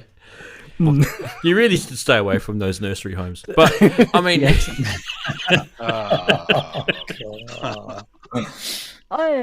where you take the teeth out and do the dance. Yeah. It's hilarious. Oh. Yeah, there's a crack ventriloquist act, isn't it, really? Yeah?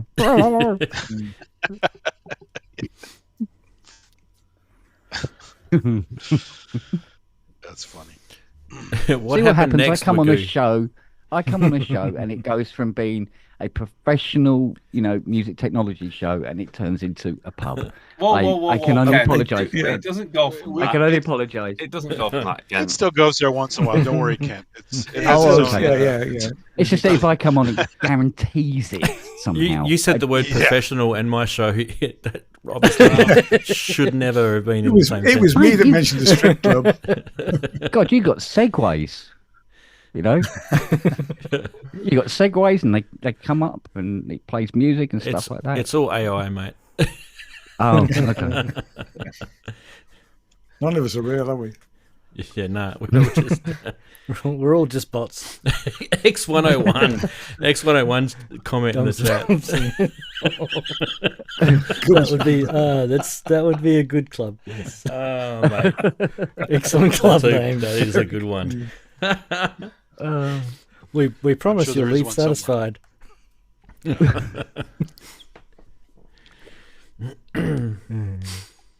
Anyway, Yes, we do. what's a rational saying? We still have toppies. Toppy. Well, we have the skimpies. We have the skimpies in Kalgoorlie. It's the closest thing. Okay, I didn't know they're still around. Cool. Not that I'd care, but yeah. Yeah, in Kalgoorlie. I mean, you got to get them into the pub somehow, don't you? I guess. It's a weird mix in the US with the different states and the different rules and stuff. It's kind of crazy. I went on some business trips. You're like, whoa, that happens here. Yeah. I mean, definitely where the mining communities are, right? That's Yeah. where The craziest guy's it. probably in Well, it's- Montreal, up in Canada. Montreal has some of the craziest stuff. I've never played in an outback like mining sort of thing. I reckon it would be interesting though to do. Yeah, because it's kind of like it's a different world. I played a lot of the miners' welfare clubs in the 1980s when the miners' strike in the UK was on. Oh, right. And that was an interesting experience. With Margaret Thatcher. I mean, we did. We went to every gig, and we would always say we wouldn't talk about the strike because and it was a situation where literally we were there to entertain, and but there would be people in the pub with one drink all night because they couldn't afford to do anything else. And I mean, I remember our bass player saying to this concert chairman really early on in the strike, he said, and he made the mistake of saying, so how do you think the strike's going? He said, I've been in London today. He said, I'm on the national executive. We're going to lose. And that was, and it lasted another 8 months or something like that. It was horrible. It was horrible. You turn up in a sort of small mining village and you knew where the scabs were because their windows were boarded up and they'd written scab on the door. And there's some of those communities still even now don't talk to neighbours because they went back still to holding work. on to it. Yeah. This is That's definitely a dark time. That's a world record too, isn't it? I think that's never been broken since that record. The amount of days that they were on strike for.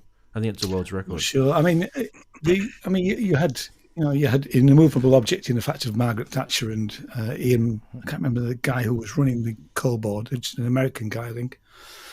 And then you had Arthur Scargill, who was, to be fair, just as bad on the other side, and wouldn't, wouldn't compromise, Well, your conservatives, so they were only interested in the business, right? So that's why they didn't want to budge. Yeah. I mean, the coal industry had to, it had to happen. But what they probably should have done is they should have had a scheme where they could retrain people, and these communities literally weren't going to just lose their pit overnight. And do a phase out, and phase it over several years, which is what you needed to do. It wasn't that the coal industry had to keep going because it didn't.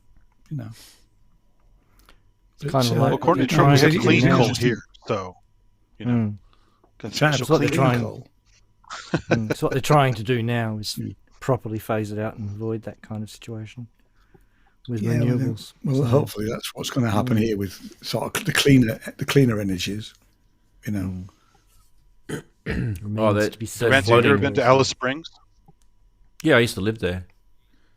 Oh, really? Yeah, I lived there for about just that's a bit over a outback, year. technically, isn't it? Oh yeah, she's right in the middle of nowhere. Yeah, I lived there for just over a year through work. Wow. Yeah. There's a river, an underground river. I haven't talked about it on the show before, called the Todd River. And it's basically an underground river because it's all, desert out there pretty much. And they say that you're a local if you see the river flow, and so you get the rains and the river will flow a couple of times a year. So you only have to be there for a few months, and you're classified as a local. I see. It's a weird place because the population literally triples when it's tourist season, and then it goes back to the locals again. So it's a very, very interesting place because lots of people that want to go to Australia, they want to go and see Ayers Rock, which is really popular. I was going to say Uluru is near there, right? It's about 400 kilometres away. So what is Ayers Rock called now? Uluru. Yeah. Uluru, it's Uluru, is it? Yeah. Right. Okay. Yeah. And you're now not really allowed near it. You're not allowed. Well, you're not allowed to climb it. You're not allowed to climb it. Right. Oh, really? Unless you're one of the elders, and you're doing something for ceremony. But But the best way to see Ayers Rock, to be honest, is flying over it because it's actually really cool. Aerial is. It looks really good from above, especially during sunsets. Yeah. It's granite, right? It's a hunk of granite. But all of that area where Ayers Rock is, there's like a mountain range. A lot of people don't realise it because they think it's just flat desert.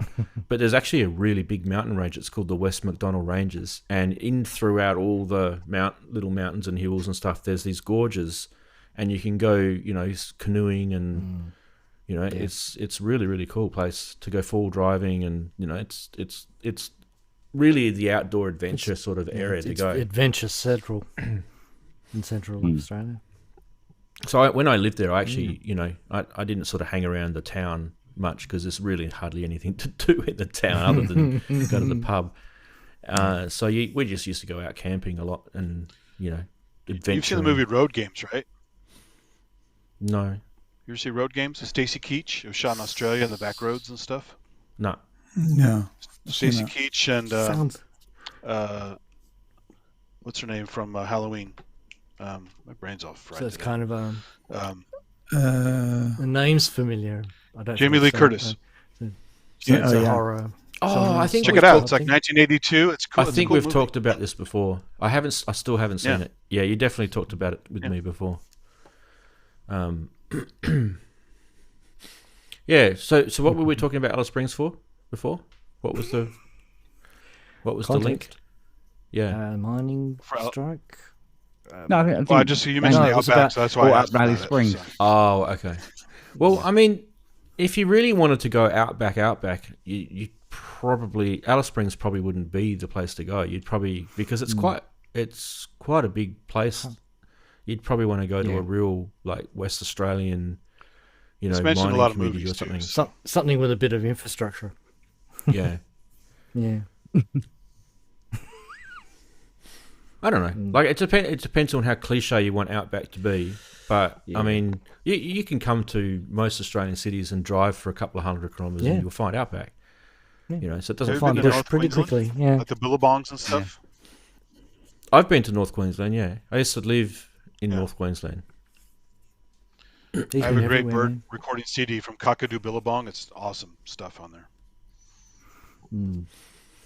I mean, there's billabongs all over Australia. There's billabongs in the middle of Australia, like in the Burswood area, and there's because of the aquifers. Yeah, so it doesn't have to be up north in the tropics. It's all over the place.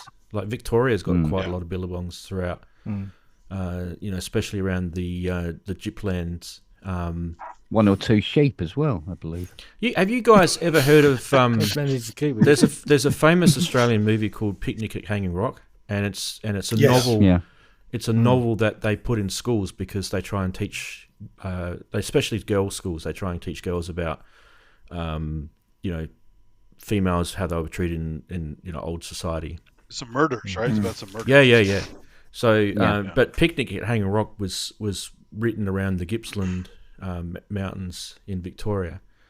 So it's, if you know that story, you'll know what that place I'm talking about. It's kind of got. When I visited, I'd seen the movie and read the book, and I went there, and it was kind of really eerie. It was kind of weird. Yeah, I bet.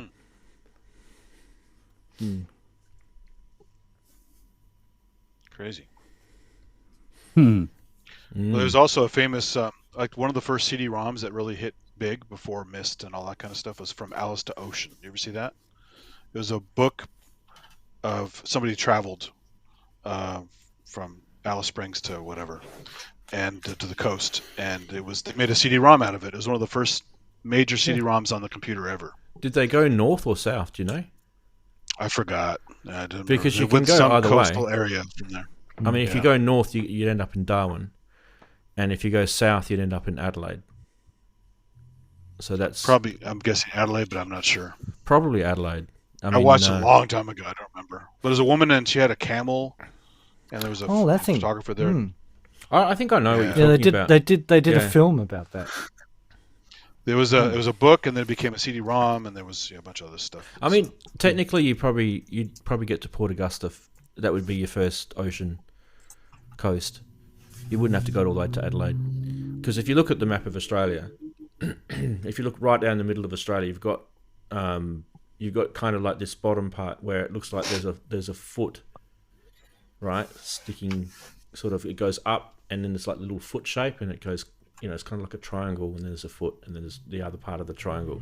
That's called South Australia, and that top of that little triangle part of the foot is Port Augusta. And if you went north straight up the Stewart Highway, then eventually you'd get to Alice Springs. Sorry, Wagyu wants to hear more jelly wrestling stories. There aren't any. Well, I mean, who doesn't, right? I mean, yeah. Yeah. It was a one-off. Yeah, It wasn't the same girls. I wasn't the same girls. They were not strippers. They were jelly wrestlers. I'll tell you something about. We drew. I mean, my wife and I, we used to live up in Alice, and we used to drive down to Adelaide because my parents lived there, and we drive down the Stewart Highway all the time. And I had a Land Cruiser at the time, which is famous Toyota. You guys get them all over the world, right? Yeah. Probably the hardest made car in the world, like for that sort of life. And we would be sort of just diesel. We'd be plodding along the highway, and you'd see these big red kangaroos, just playing around in the grass because they eat like at dusk.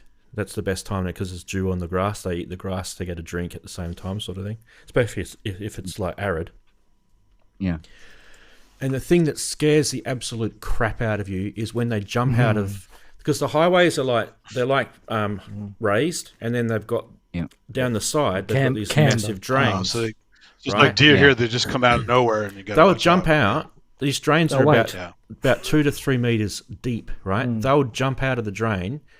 And these kangaroos, they're probably about 2.5, 3 meters high. They're massive animals. Because when they're in the drains, you can see their heads. Like heads are poking out the top of the drains, looking for cars and stuff. If you hit one, you are literally lucky if they don't go through the windscreen and kick the crap out of you. Do you know anyone who's hit one, Rance? We've hit one. But I had a massive, one, we had a massive bull bar on the front. Yeah, exactly. That's, and there's nothing I could have done. Like I literally, he just went boop. Yeah, you got no time. It's just done. Yeah. And if you have a decent bull bar, they'll fly off a certain direction. This particular one that I hit, he didn't get killed, and it wasn't a bad hit. He just hit the kind of corner of the bull bar, and it startled him, and he just jumped off. So I think he was fine. But, I mean, you drive down up that highway, you see dead roos all up and down it. That's the thing. You see a lot of road killing. Yeah. My grandfather had a cow once that destroyed his Cadillac. It just completely, it was a total. Well, yeah. I mean, the same thing happens in other countries where they've got these, big, like South Africa, they've got big animals that jumping out in front of cars and stuff. So it's not really any different. It's just that people just find it weird because these kangaroos, they hop around. It's kind of weird, right? Yeah. But they do. They hop like 3-4 meters high. It's like, Australia. It's weird. Yeah. It's like Fiona's brother-in-law. Fiona's brother-in-law's moved back. Well, I say moved back. They were out there for a little while, but they've now sold the house and they've gone to Bateman's Bay. Yeah. Bateman's Bay is where Dazza from, Intergalactic, Dazza that comes on the show, he lives there. Yeah. He's on Harvard General.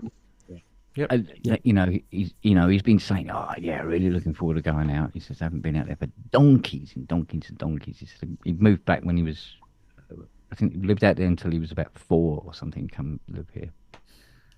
And he's gone back now anyway. And about 2 weeks, they've been out there, and he phones. And I said to Fiona, I said, your brother's on the phone.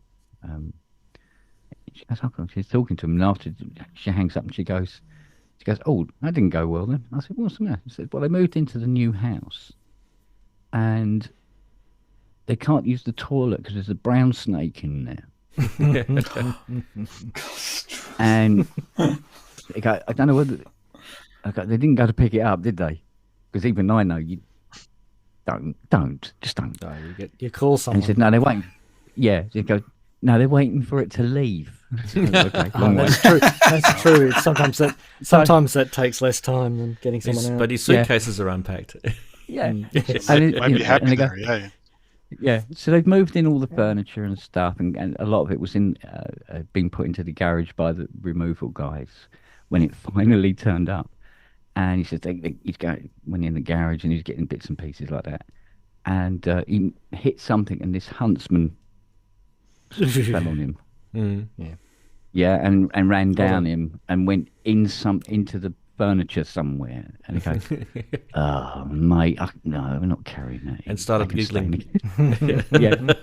He goes, "You'll never find me until nighttime."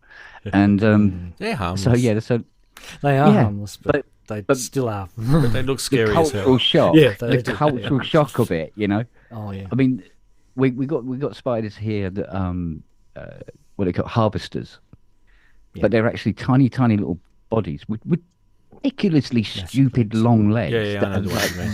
Yeah. Really thin, and they walk along, and you sort of go the way you're walking like that. You're not frightened of them at all.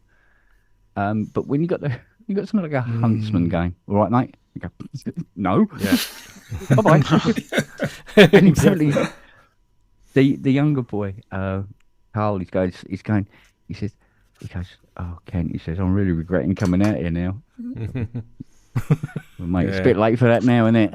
You'll have to get used to the wildlife, my friend. That's right. Wow. If you hate insects, don't go to Costa Rica or something like that. You're constantly in your room. They're all over your stuff. Yeah. You get used to it. If you hate spiders, don't go to Venezuela. Yeah. You've got massive spiders there. They are humongous. Some of them not so friendly. No. Well, there's one that actually eats birds. The bird eating. Wow. The bird eating spider. It's absolutely humongous. When I was a kid, I used to stay at my grandma's house, and she had this spare room, and we used to go and sleep in there. And obviously, the parents were off doing something to farm the kids off to the grandparents type thing, right?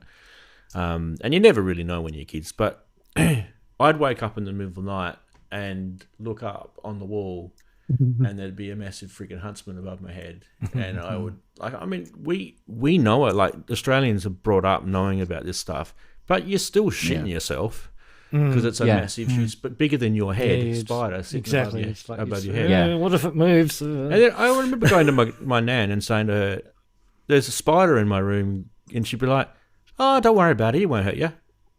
Well, how are you supposed to go back? Like, you're like 6 years old. How are you supposed to go back to sleep with this spider above your head? Just mocking you all night long. Yeah, exactly. Like a bit doing. It's worse. Just catch them and put them outside. It's no big deal. My sister refused to go back there, and I think like my mum and dad basically lost a babysitter because of that spider. Wow. So we do freak out over them too. Oh, but they, like I said, they're completely harmless. Yeah, and they eat cockroaches, and I hate cockroaches. Which is good, because not many things do eat cockroaches, right? No, not many things. Not many things will tackle them. Yeah, we when I moved into this house, the builder forgot to put like a seal around one of the doors, and I didn't know this, right? And then we called the pest guy out, because we had a few cockroaches, and these are the American sort, so they're not a bad one. So they come in from the garden, and they're big, they're massive bloody things. So actually, German cockroaches is the official name. So kind of bug-like. Well, the German Latoides germanica. No, the German ones are the bad ones. They're the ones that get inside your drawers and cupboards. Yeah, that's not definitely. They're not the ones I want. The ones we got were the American ones that live outside, and anyway, so they only come in at night. Yeah. The way I worked out we had cockroaches, this I'll sort of go back a little bit before we called the pest guy out, was one night I'm sleeping in my bed and I hear this down my acoustic guitar, and I'm like,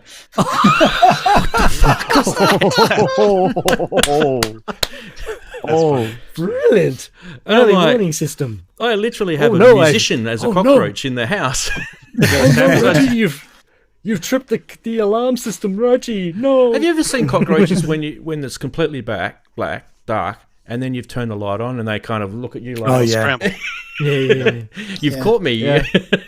They're giving you that look. It's quite funny, actually. So this is one standing. Light, they're gone. He's standing on the side of my guitar. He literally just went and played that string. I don't know what it was, G minor or something.